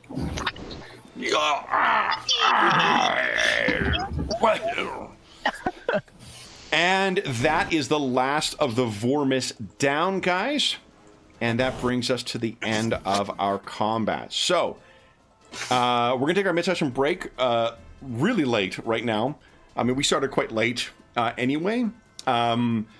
First, you guys can spend, outside of combat, you can spend action die to recover lost vitality or wounds. It's either 2 wounds or whatever you rolled in vitality.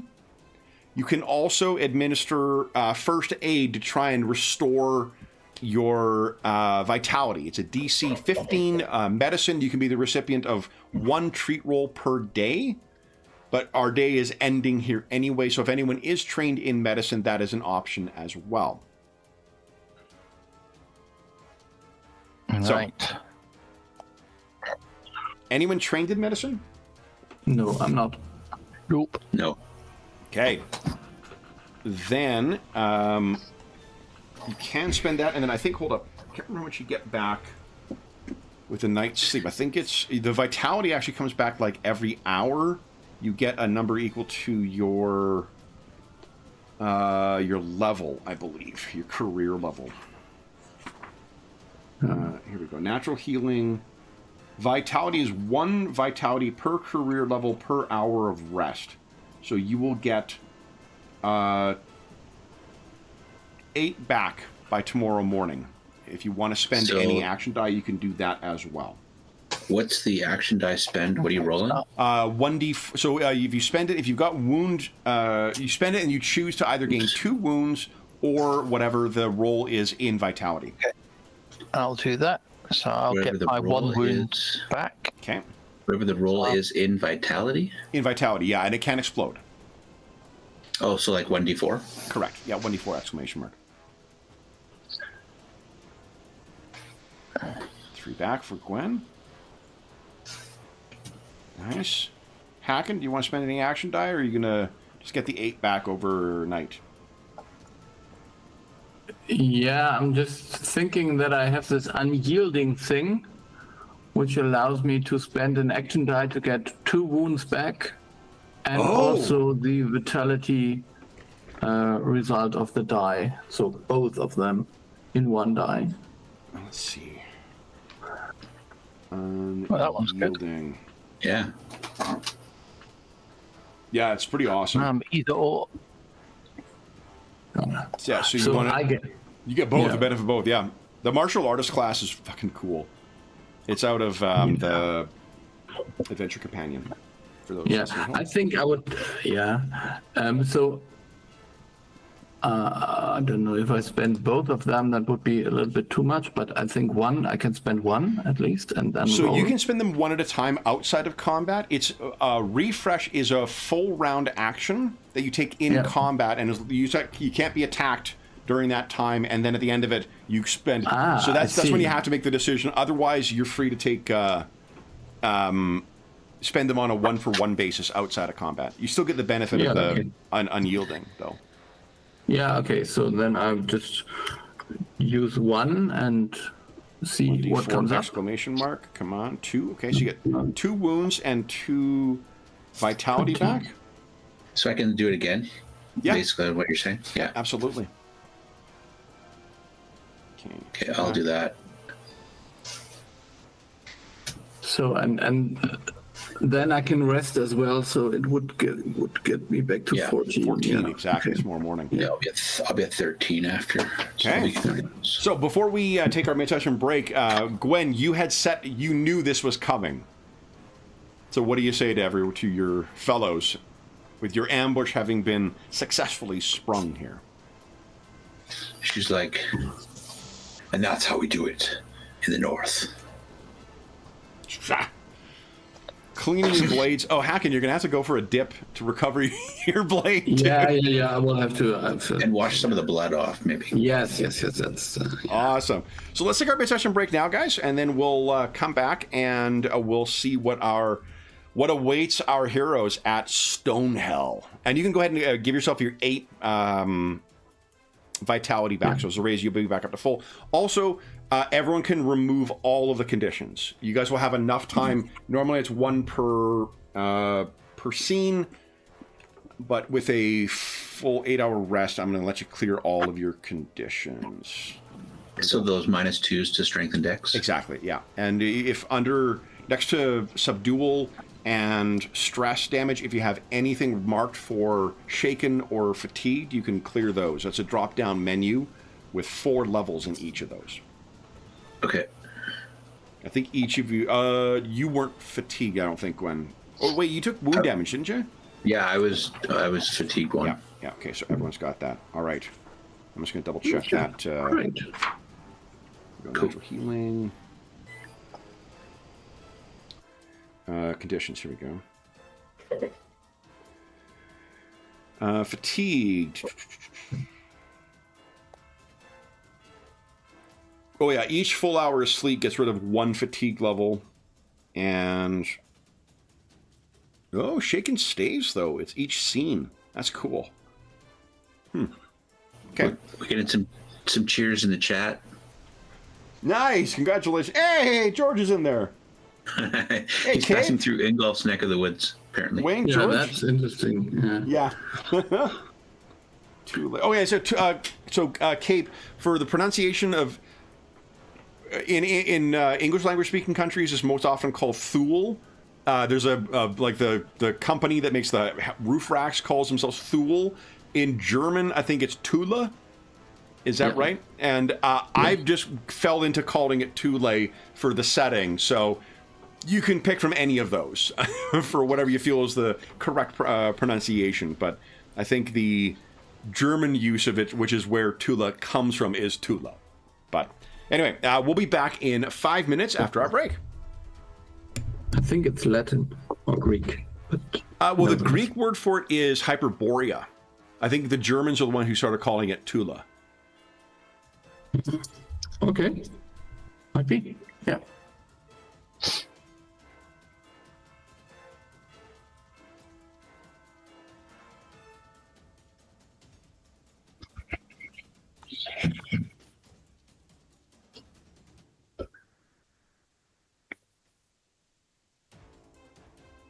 Hello, how are you?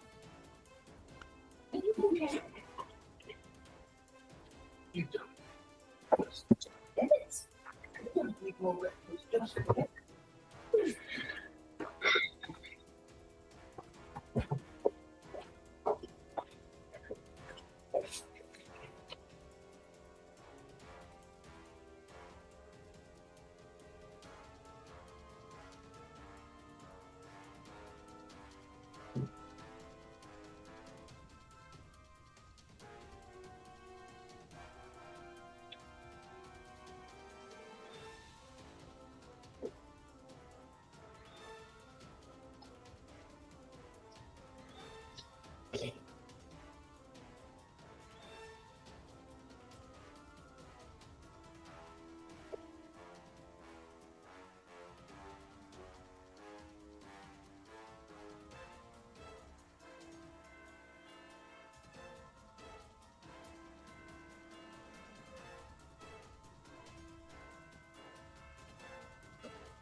We stick with this.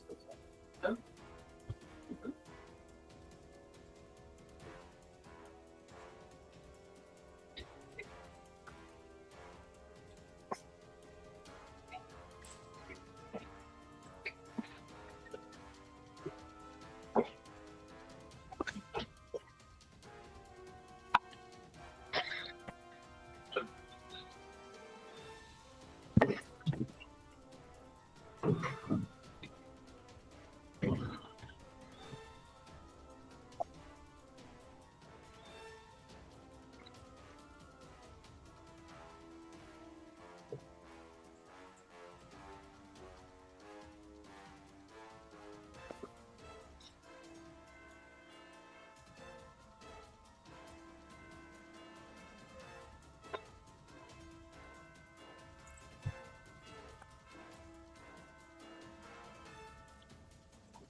All right. Let me get you guys. Okay, so everyone's got one action die right now. Let me get our next map set up here. Because you guys are going to hell. Stone hell. All right.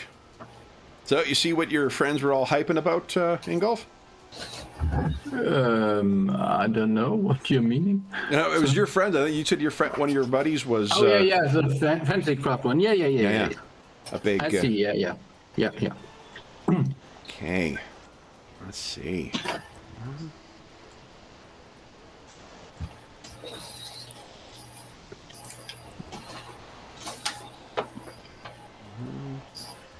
Is everyone fully healed up now?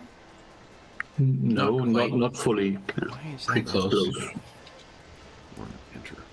What the fuck? Huh. Is that not working? Oh, there we go.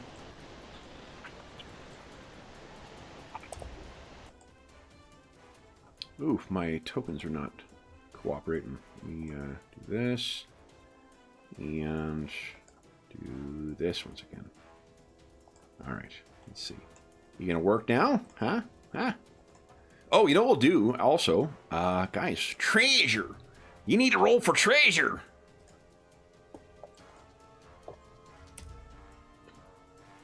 Oh my goodness, these fucking tokens do not want to update. So you know what?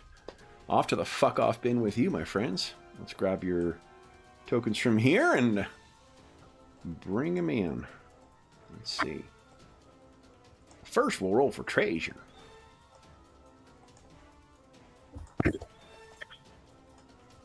With the talk of, what's his name? Christopher Nolan's Odysseus film. I rewatched Oh Brother, Where Art Thou recently. So I've got do not seek out the treasure in my head. There we go.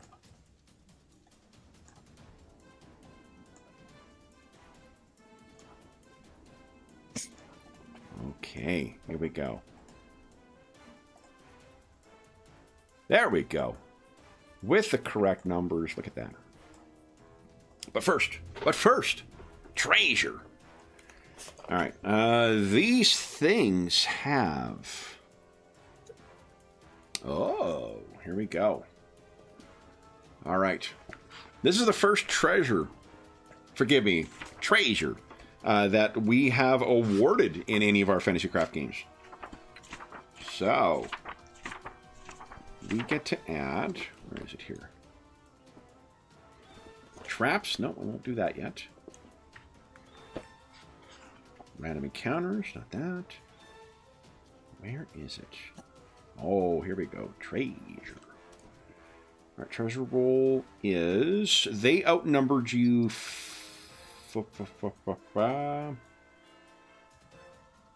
They did outnumber you 5-1 because there were a lot of them. And then we roll.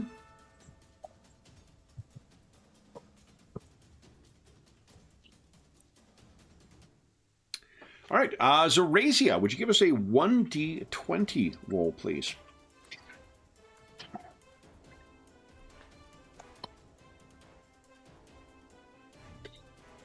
Okay, 23. Oh, interesting. And Ingolf, would you kindly give us, Yes. or Hacken, would you kindly give us a 1d20 roll as well, please? An 8. An 8. Okay. So that is...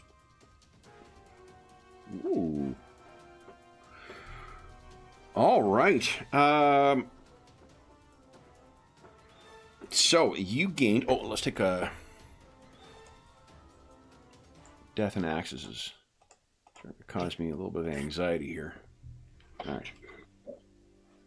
So first off, you guys find a smattering of coin on these things. Either they have successfully raided somewhere recently, or they have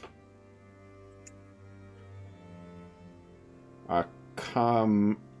They did actually occupy Stonehell, as you have heard.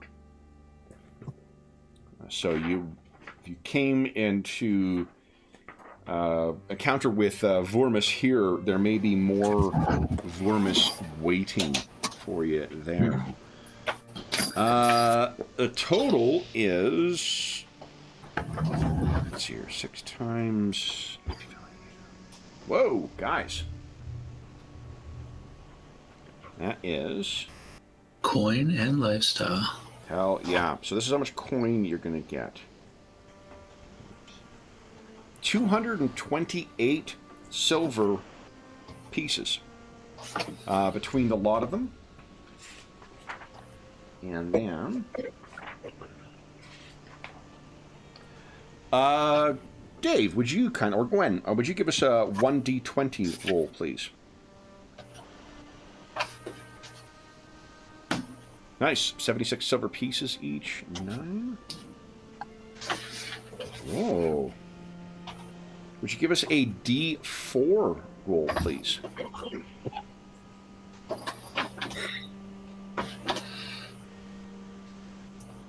One. You also find an oil of some kind on them, and from the markings that are on it, it makes you think that this is something that it must come from Stonehell, because where the marking on it is one of the markings from the Elder Folk era. So identifying this, however, will require either magic or some kind of crafting roll. Does anyone have training in crafting? I do.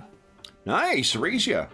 And I think you could probably apply your objet d'art. Objet d'art, okay. Yeah, interest as a bonus, so +1. Cool. Okay, so let's give this one a go. Okay. 13, okay, good. We're using the sliding scale for difficulties, and at level 1, 13, I believe, is an average check, so that'll be good enough. What this is, go to the forge here.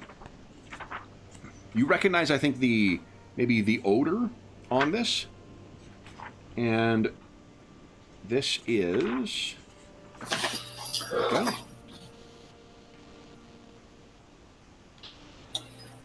Okay. This is an oil of restoration. And what that does, mechanically, is make me turn to the spell section, which is before the items. Go. Oh, so restoration, by rubbing this oil on yourself, you heal 1 fatigue grade and 1d4 impairment with 1 attribute of your choice.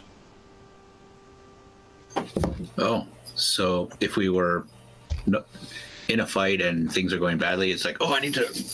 Exactly.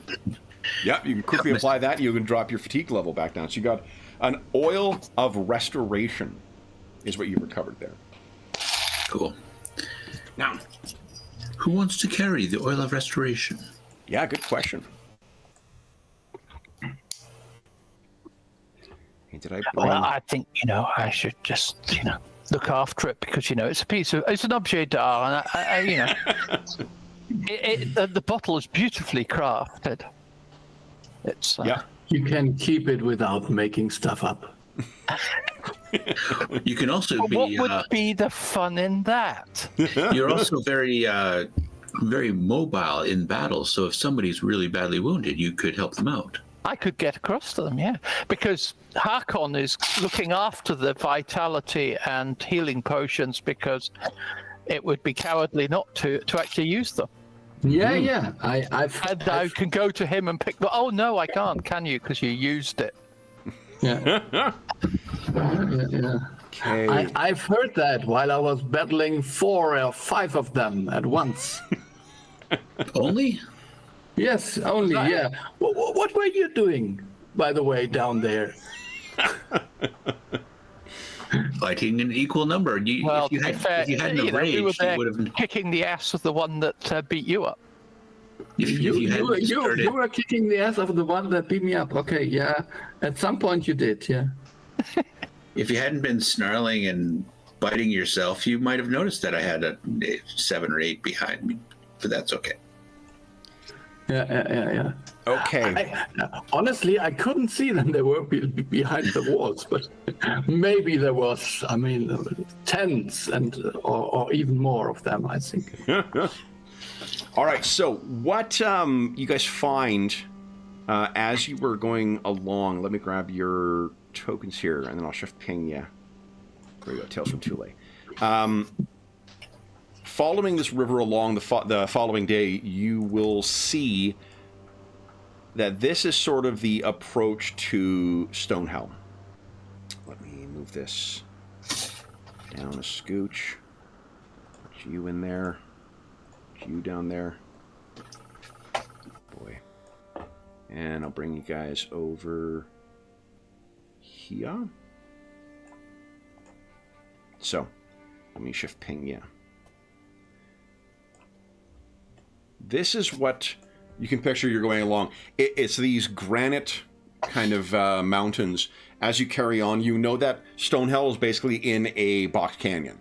There is previously massive walls and gates that protected the entrance to this place. There is sort of a staging area in there. It was a dungeon used in the time... Oh, guys, everyone gets an action die. It was a dungeon used in the time of the Elder Folk, and they apparently forced people to dig their way in and then live down there. And when this Elder Folk person died, this built up... they apparently tried to free people. Some people just chose to live there. So there are all sorts of degenerate things in there, as well as other things that have gone in after the fact, and in the intervening years when Thule has both been accessible by the wider world and inaccessible. So, that is what you're approaching. When you reach the end and the entrance to this, you would see the massive walls in there, and that is what I'd like you to picture. And I'll bring you over to... Stonehelm. There we go. Now let me shift ping. This is a very big map. I was going to say, it's very dark. And yeah, you guys are, I put you down way at the corner because we need to talk about how you're going to approach this place. I also need to make sure that some doors are shut. So there's the shift ping. Can you guys all see each other now? Yep. So on your left there, that is where that massive wall is, soaring up about 30 feet There is the gap directly ahead of you, and then there are huge gatehouses up to the north there. Okay, that door is closed. That door is closed. That door is closed. Yeah, okay, we're good. All my lovely surprises are still waiting for you within. Okay, then. Look at all that snow. You standing on that snow, Hacker? Yeah, I have this insulating boots, So you guys would have had a chance to discuss how best to approach Stone Hell. You know that it's at the end of this box canyon is apparently where the entrance is. What you've heard, in a massive, almost temple-like building built into the side of the living rock, you will find a spiral staircase that leads 100 feet down into Stone Hell itself. Sweet. So, what would you guys like to do? You think there's more vermis in the area, potentially? You want to reconnoiter before you go in? Yeah, or maybe do some tracking, searching for... Yeah, definitely. You can give us so if anyone who is tracking as you approach, you can give us a survival check, if you're trained in survival. And I believe, I don't want to speak for Hacken and Gwenrig, I believe that Zarizia is your best bet for stealth, because as a burglar, I think she automatically succeeds unless she rolls a crit or an error. Yeah, I'm hoping somebody else is good at tracking. Yeah, I can just have a look. Okay. And I think I have a look. Oh, now Hacken, you want to trigger a crit? Use your... Yes. Spend one action die, okay. Yeah. So what you can tell, you can clearly see that there are markings heading in through this gate, the gap in here, and you think you can see there are Vormis who are like changing positions on the roof. They seem to have lookouts who are on the roof of the gatehouse. So the gatehouse is very likely to be occupied. You know so that... they- go ahead, Ingolf. I was talking over you. No, I was just telling the others there's vermin on the gatehouse. So maybe we should get rid of them first. You'd guess that there is...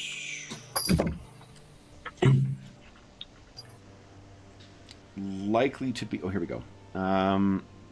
There's got to be at least like 20 moving in and around here in different groups of smaller like hunting parties and stuff, and it's recent enough that you know that they must still be active there. So, Okay. what would you guys care to do?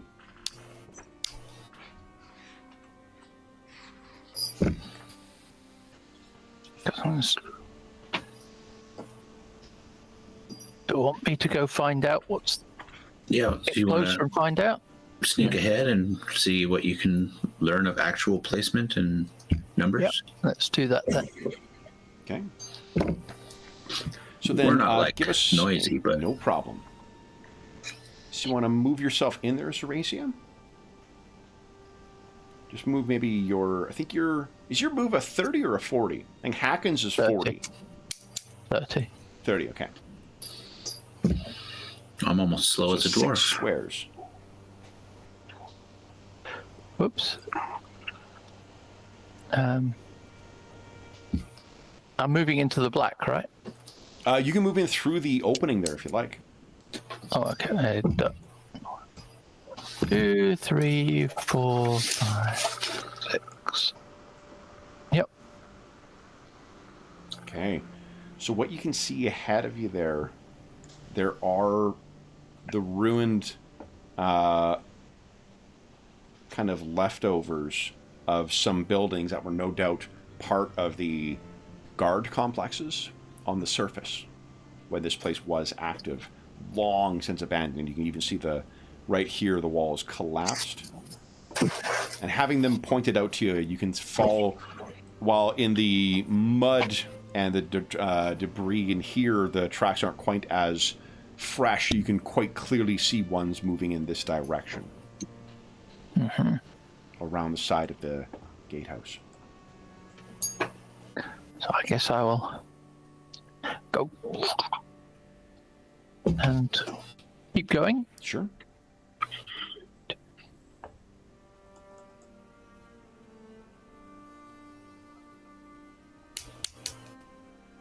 Do I need to roll again? No, we'll skip your roll. If I see something, I'll roll against your number, but you're good.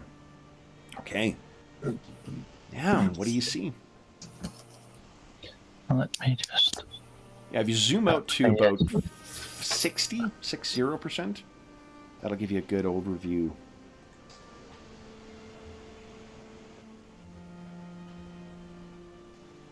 Yeah. To the north there, what's That's blocking you is better. the gatehouse itself. Yeah, so there's a building there, and apart from that, I can see beyond it. There Yep. is some steam in the valley as well. You can also hear the sound of a waterfall somewhere further ahead in this box canyon. Okay, now let's keep going. 1, 2, 3, 4. Okay. So up ahead here, it may be difficult to make out. There is an open door into the gatehouse.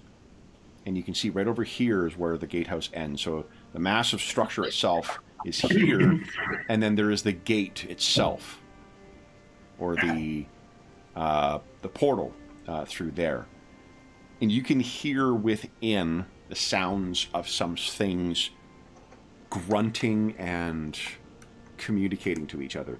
Gwen, would you give us a D6 roll, please? Thank you. All right.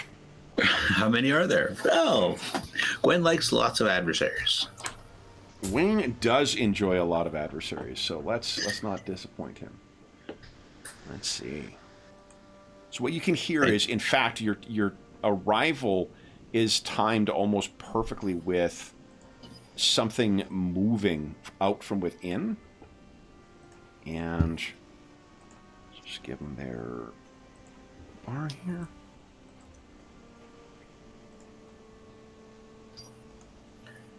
You can hear that there are at least 4, maybe up to 6, that are coming out from within the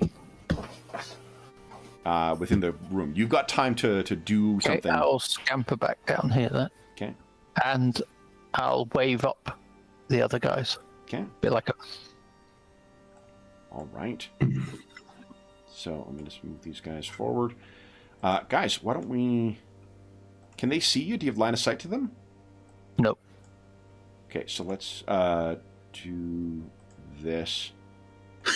Oh, I can see my guys, but not the baddies. Oh, okay, yeah, It's your the guys. baddies That's that what I was come in. wondering. Yeah, yeah. So, guys, let's roll some initiative. Hmm. And I'll put... I wonder how I knew that this was supposed to happen. Go. Why do I have so few points? Did it not transfer? You only had 1 each. I don't know if you guys added your 1 after at 10:20. Right. Did I give you guys... Hold on. Did I give you guys at 10:20? Yeah, you did say it. I just didn't put it in. Oh, okay, okay. I was making. And I have 2. I think that's okay. Okay. All right. And you got your better of the 2 there, Zarazia? Oh, that's... Oop, Dumbo. Good point. Okay, nice. Ah, There you go. Okay, so then, Hacken. Oh, Hacken, you've lost your... I can't see your bars right now, but that's probably just... Oh, I can see my Can boss. you? Yeah, no, I it's don't- it's on my end here. Then let me just shake it loose. Oh, I need to send him to the abyss, bring him bring an back. idiot. Yeah. This is It's a big map, so I think it's. Yeah, I mean, at this hour in the morning, it's normal that you can't see the bar, even if it's close to you. All right, so Hacken, you're up first. You've seen That should be, Zarazia, who still remains hidden. Just kind of come over Actually, and like. 21 actually, but go ahead, Oh, Hacken nice. first. Oh yeah, it's actually Dex. So you could choose which of you. Do you want to Yeah, go first, okay. Zarazia, or do you want Hacken to go? I'll let Hacken go because he can catch up. Okay. Have it. Hacken, you have 2 half actions. Yeah. I'm assuming you guys have your weapons ready. Like whatever you Yes. think you would have, whether it's your ranged weapon or your melee, I'm fine with it being ready. Yeah, I think I would maybe just so this throwing spear. I mean, maybe I can throw it at one point. So and this is like Pathfinder, so it's 1 and then 3 or so. No, diagonals are 1. Like rules is written, I think it is, but like I don't know. As long as you do it for all like everybody in the game, I don't think it makes a difference. No, so- I think so. I think it's 5. So you have 8 actually squares. So you can move 8, 40. Yeah. Barbarians then get I to. can up to here, and then look at the Rezia. Okay. Okay. If you freely want to say something, Zarazia. All critters. Okay. One more half action, Hacken. What would you like to do? I'll stay put at the moment and wait for Grenwick. Okay. And Zarazia.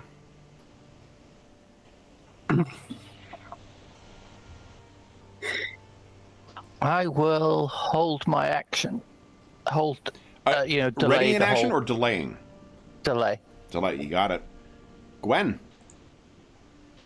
Gwen will try and play some catch up here. Yeah. 6 gets her to there, Okay. and she's got her shield out and bastard sword in hand. And she's like, no, it's like, I'm ready. It's a half action to get into a stance if you want to get into a stance.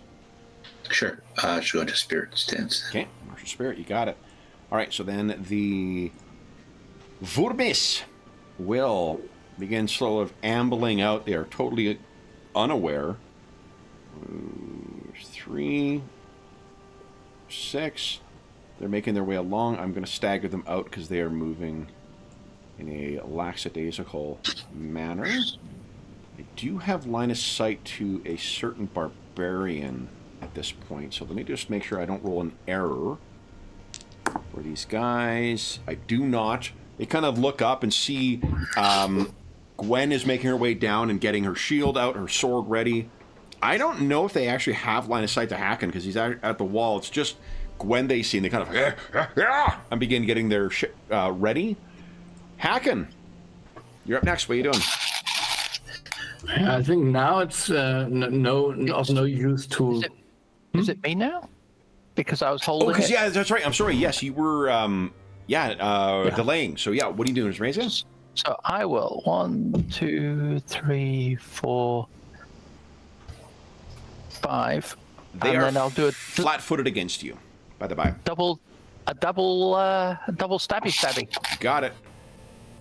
You can do, and then one with half damage. Yep. So here we go. Let's. Okay. Well, that was another success. So let's try again. Okay. That is a success. And hold on, that's not the half damage one, right? No, this is full damage. Full damage. Okay. So that is. Oh, gonna make a damage save. I failed. So the first one kind of. And you got your half damage one. And let's do a half damage one. So that's a hit, That's a hit. I guess, and half of this. Okay, it's 3, and I did make my damage save. All right. Then it is. Sorry, now Hacken. No, so I'm always before her, so she is in this round again. No. but So I'm- what I'm Zarazia fine. did is she delayed. Yeah. So her action was last round, and now it's the next round. Exactly. So you're at the top of the round. Yeah. Okay. Yeah. I was just thinking whether she delayed in the first round and let me go first, but I think that's okay. Everything's fine. So 2, 4, 6. I can go up to here. Can I see the attack this one? It is around a corner, so that would Yeah, it would get so covered. then I would go. Yeah, come on. Who's afraid of being flanked? No one. So Not hacking. yeah. Okay. Go ahead and. So this was just one move action, so I can still try to just intimidate these ones and one of those. Yeah. So the one in front of me, I don't care about this one. So because I will think that the Resia will take care of them, Okay. as she did take care of all the other ones who were stabbing me from behind. It's sooner or later. So let's see. I have to roll for intimidation. So That is 19. a solid hit. Go ahead and roll damage. So I might it's survive. 3d6.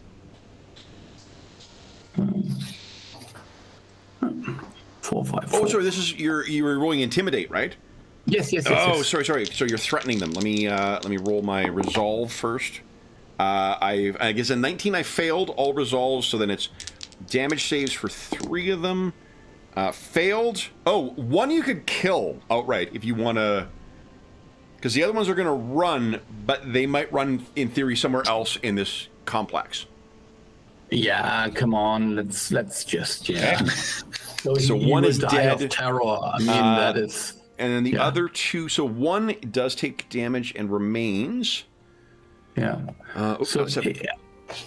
4, Okay. and then the other one 12, 13. So that actually, yeah, they both the other 2 are good. But that was 1 down. You turned as he turned, you just swept up with your sword, and he is down. Zorazia, what are you doing? I will move here. Okay. Stabby, the one behind Hakon. Okay. Are you doing your darting? Yeah, I'll do my darting thing. I'm going to try and take both of these guys out. So -2 on this, please. Okay. Let's see. Yes, and good night. You're spending an action die? Yeah, thank Yep. you and good night. So yeah, you slash this thing's throat as you go past. Is that? Oh, you got one more darting attack. And I've got one more stabby to the guy in front. Oh, not so good. Okay. Then it probably just dragged back as she was going forward. Gwen, you're up. What are you doing? 6 comes running out. Goes, good, more fun. But can't get any farther. Well, can you use a half action to move again? Like a dash? You could. Some other things you could do is you could taunt, which is try and make the thing attack you in melee. If it is a standard adversary and you succeed on it, it has to attack you next round. The other thing you could do is you could threaten. Just like Hakon did. You can only target one target, but these are standard adversaries, so if you succeed, you do 1d6 stress damage, which is kind of like normal damage with these. What is tiring? I have this War of Attrition skill that's against simple-minded. You tire up to 3 Tire at is once awesome. almost. If you're in, you have to be in melee to use it. You make a contested, I think it's athletics, contested resolve check.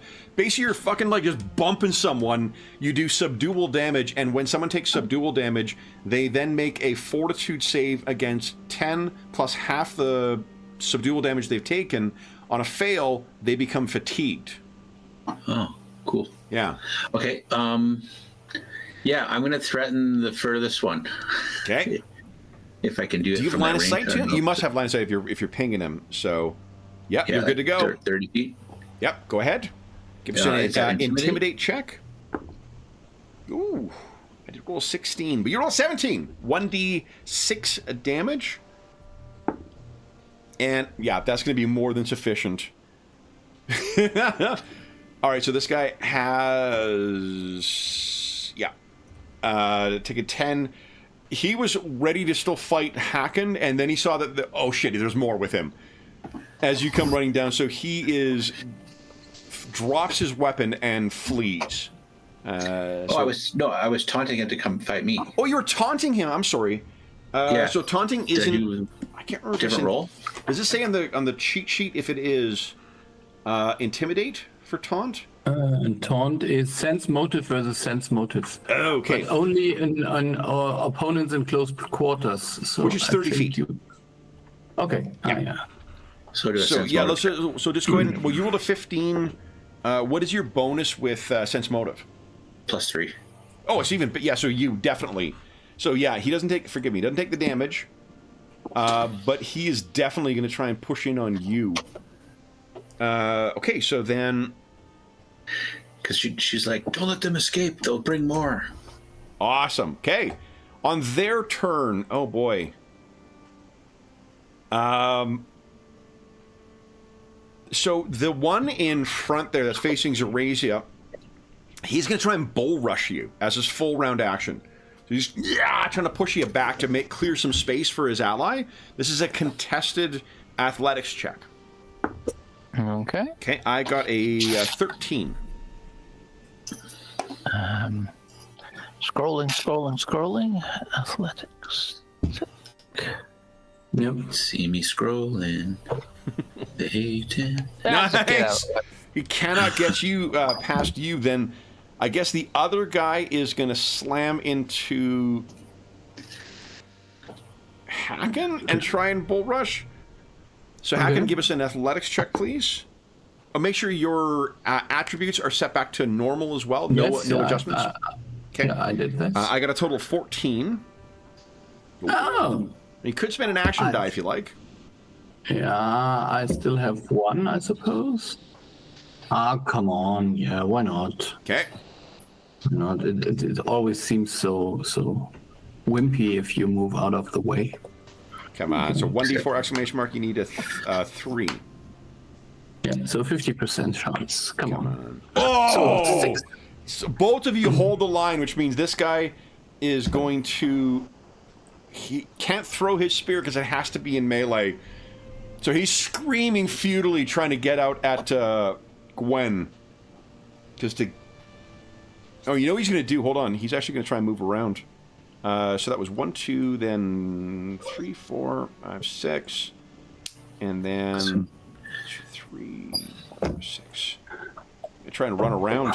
Hacken, your turn. What are you doing? Yeah, I would just. I mean, can I use this throwing spear in not throwing? Just Absolutely. stabbing? Yeah. Okay. So just make sure when you're using the throwing spear that it is set to melee, not ranged. Okay. Yeah. Okay. I see. Yeah. Melee. Yeah. Yeah, there's a drop-down menu, I think. Yeah, and so the category is hurled, but if it isn't hurled, then I'll just edged or something. Yeah. I suppose. Yeah. Okay.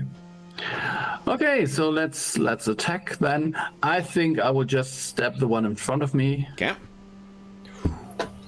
Oh.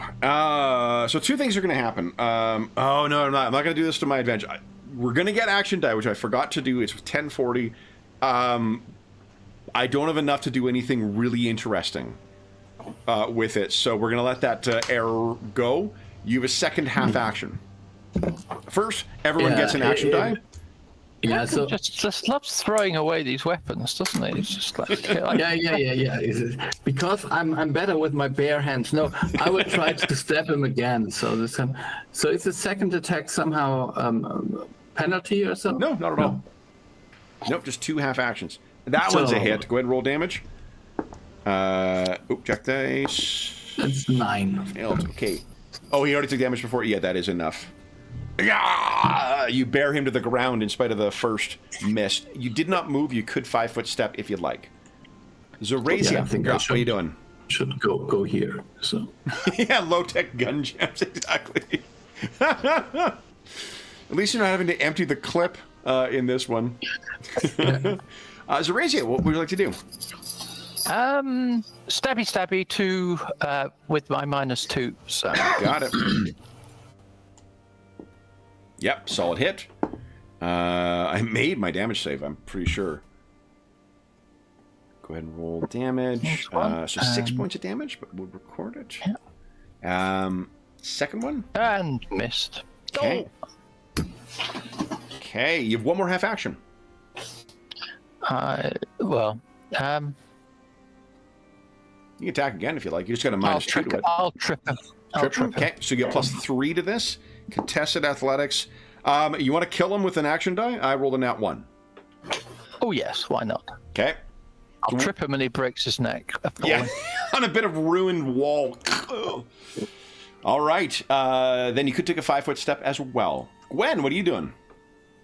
You've seen that the Vormis that you were facing, it ran in like to the left into that structure. Is there like a run option or like a run has to be in a straight line, and it is triple your move. There is an opening right over here. Yeah, that's what I was thinking. I'd run along the side of that, maybe try to get ahead of him if I can. Absolutely, yeah. So triple your move. So my move is currently 18 squares. If you hold down Q, you can measure as you move your token, if you like. Oh.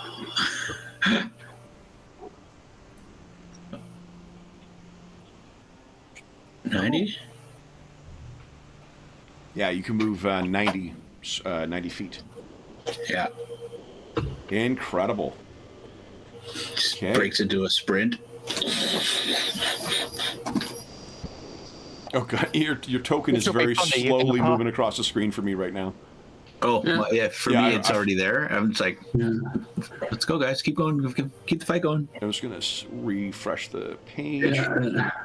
These are the wonderful animations that they were claiming about in the advertisement. Yeah, it's funny. I think I remember why we don't use that. Why we don't use that now, because Sean was the one who used to use it all the time, and we would routinely have these like tracers going across the screen in Rogue Trader. Oh, okay. So I'll just count it out. You know, because I was fucking around with it's a good reminder. Because I was fucking around with Hero System this week, and some of the moves in that are quite long. So I was like, "Oh, this will be a useful tool to use," but not if it's no. You know, freeze everyone's systems up. Yeah. I'm just gonna hit refresh on my browser here because I haven't done that in a while, and I think that might be what's slowing things down here. Okay, reload current page. Come on, you little horse. Let's go. Yeah, I'll do the same. There we go. Okay. Okay, so everyone is reloading. Come on, then I should do the same as well. We're all reloading? Okay. Yeah, I hit. Well, it's the map is so big.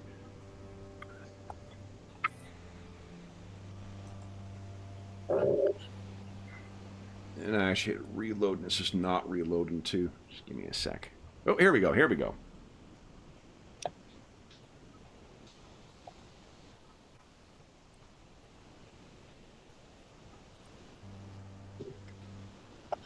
Okay, is it in my wrong camera? Let's see. Yep. There we go. All right. So, do you guys see the map, or is it just black for me? Yeah, Oh, you've got to come when it back. reloads, it'll reorient you. So, Okay, yeah. I just need to shift ping you back. You can go to the Zoom bottom out. right corner of it as well. But I can drag you back over there. Ah, yeah, I can see. I went out to like 20 zoom or 20%. Oh, and yeah, then, good point.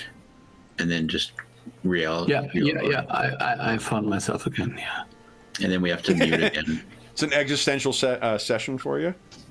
Yeah. You found yourself again. If you restarted, you got to mute yourself again. Yeah. I just did. It's okay. Okay. All right. So then you go running over there, Gwen, and you see him through the shattered walls. He kind of sees you and is just like, yeah. He's ready to charge in. And while he's not under the effect of taunt, again, he is going to run up and try and get you. And he misses, or at least with your shield up, you block his attack. Hacken, what are you doing? You can see from where you are, Hacken, there's an open door right there.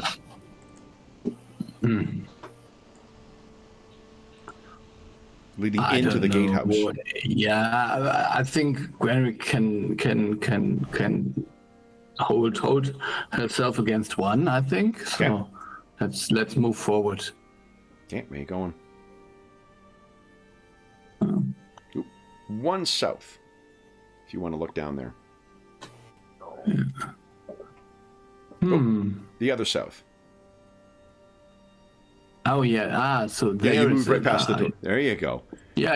I didn't see the door because the door was behind the token, the edge of the token. Oh, got it. Yeah, and it's also, I think it's dark in there as well. Yeah. There's no light inside. So that was a half action. You still have another half action. Would I open the door with a half action? The door is open actually. They've broken it away. So then I'll move in. Let's see. It's completely dark. Completely dark. You need to light a torch if you want to get. Okay, so see. Then that will be my next action. But I moved in. So Razia. I will just move up to cover the door. Okay.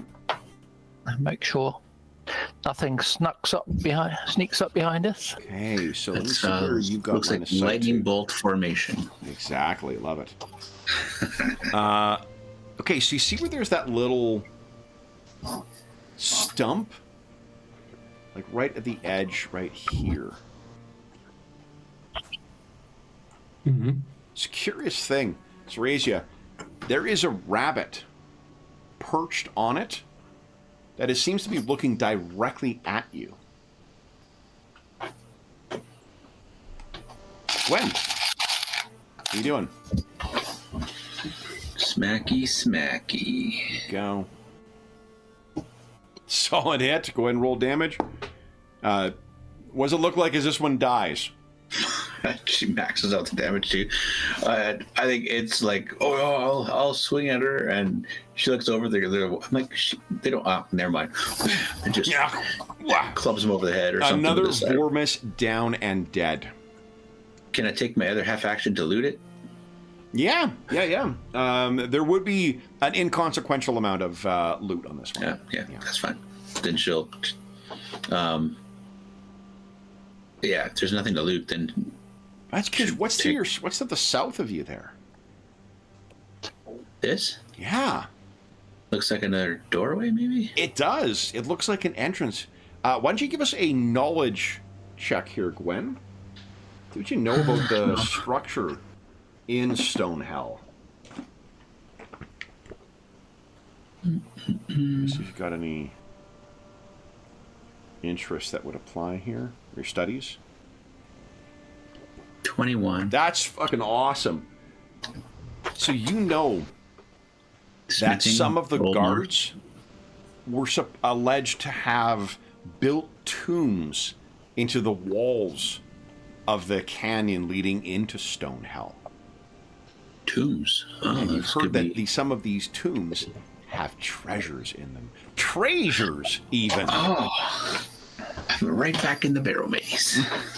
This is awesome. I mean, hey guys, there's a door over here. An door opening. Yeah, who are you talking to? So you're saying that, Zarisa, you can hear Gwen say something about a door over there? I think both of you guys can. And Hacken, would you give us a notice check? Yes. Please. I would. Actually, Zarisa, you can as well. Notice check.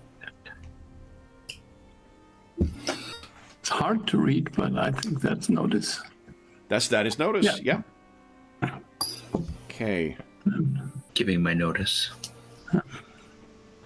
Okay. And then see how Zarisa does.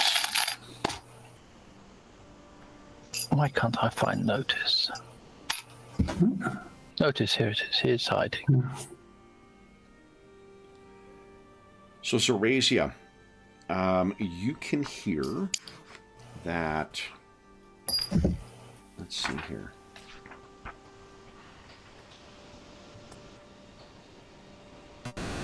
It is. Okay, so that is.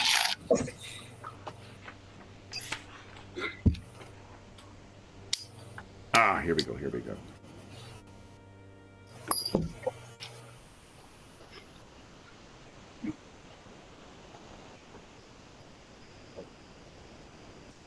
Yeah, in the bottom. You think you can hear soft voices muttering this way and in this way. They definitely do not sound like Vormis. You've heard enough of the beast folk in the last couple of days to make it out. Whatever is in there and muttering, it is not one of them. And with that tantalizing mystery and the entrance to the tomb found by Gwenrig, we unfortunately have to bring our session to a close because we are out of time. So let me clear the initiative order before I forget to do that. And that'll bring us to a close. I think this is chapter 8 of our Tales from Thule adventure. And the first time you guys have got treasure even. So let me bring us back to the main page and we'll make Mitt the outro. Is there XP in this game? I haven't, because the game is level focused, I haven't been awarding XP for each session, because if someone becomes, it's like PF2 where like if you're second level, there's going to be mathematically ways that you're just substantially better than others, and it makes it difficult to dial the challenges. So what I should be awarding though is reputation, because that is stuff you can cash in. Oh, really? So if you were doing this at the behest of, say, the Black Tong or the Thieves Guild, or perhaps the Thulean Commerce League, then you may gain some reputation from achieving these things. But yeah, I should be awarding XP if we were playing it as a regular game. But for those listening at home, thank you so much for joining us for our impromptu session. We're sorry if you were looking forward to another Death Watch session. I apologize for that, but we hope that you enjoyed our time in Thule again today. Ingolf, that was your first time playing Fantasy Craft. What did you think? Yeah, it's interesting. It's interesting. The action dice make it more fun and more to choose from. So that's cool. And I always like games where you don't have to use attacks. I mean, okay, playing the barbarian, but anyway. So I mean, that's also. It's always cool not to have to go for the blunt force way of doing things. So I like that very much. What's worth underscoring as well is that these are rules as written first level characters. I feel like there's just a much more robust first level experience with this than you get with most other D20 based, class based, level based games. So that's awesome. I think we should, though, say to Graham later that while this is clearly a good game, it would be better if it used 3D20 for skill checks. Most definitely, yeah. For those at home, if you're curious, the dungeon we were playing today, Stonehell Dungeon, you can find it on itch.io. It's written for Labyrinth Lord, but you can use this with pretty much anything. If you do like any of the other mega dungeons we've used in some of our other campaigns, like Barrow Maze or Highfell or Forbidden Caverns of Archaea, this is a pretty cool one. It's got a different approach to those and a different feel to it, but it's a really good mega dungeon. Very easy to pick up and play, and lots of fun little add-ons you can get for it as well. In addition, let's see here. For those listening at home, if you have any comments, questions, or concerns regarding the session, the campaign, or the game we're playing, please don't hesitate to leave a comment in the comment section down below. Oh, I was going to say, someone asked about Thule, about the sport bag thing. Yeah, that's what I was thinking of. Thule is the company that makes the roof rack bags and things like that. And I was thinking about when I was away, I think Thule comes from Isis Unveiled. I think it's Madame Blavatsky who introduced that term. So I don't know. She was Russian. She spoke a ton of different languages, and she lived all over. So I actually don't know what the origin of Thule is, whether it's Tula or Thule or whatnot, because I think that was her preferred term for what is also called Hyperborea in Greek myth, and was, you know, I think it was also interchangeable with Atlantis for certain things, but I don't really know offhand. But I am going to check that afterwards. But if you have any comments, questions, or concerns regarding the session, the campaign, the summer campaign, or the game we played, please don't hesitate to leave a comment in the comment section down below, and I'll endeavor to reply in a timely fashion. While it is trickier to find copies of the game in print, it's not hard. Like I got mine for almost cover price, and you can get the electronic copy from Drive-Thru RPG. If you are looking to get a copy, remember that there is, there are two printings of this. The second printing is the one without the spine issues. It's got terrific binding on the second printing. The first printing's got some binding issues, so unless you want to deal with pages falling out with a 14-year-old game or 15-year-old game. 17 there. It's 2025. Jesus.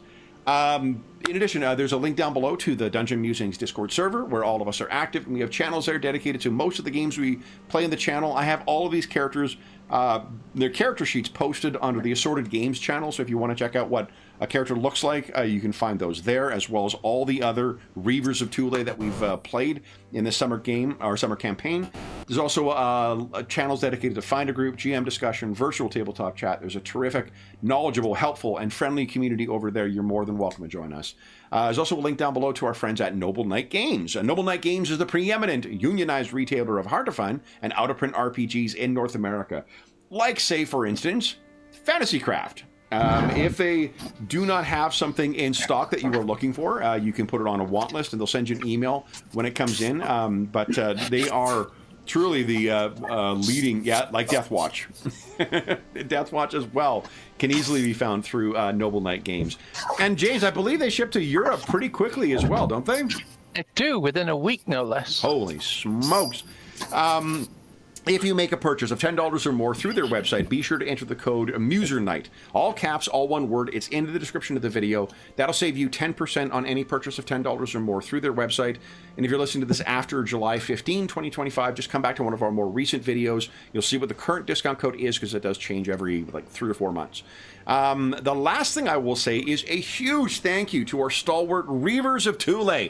So James, Dave, and Ingolf, thank you so much for joining me back in Untamed Thule.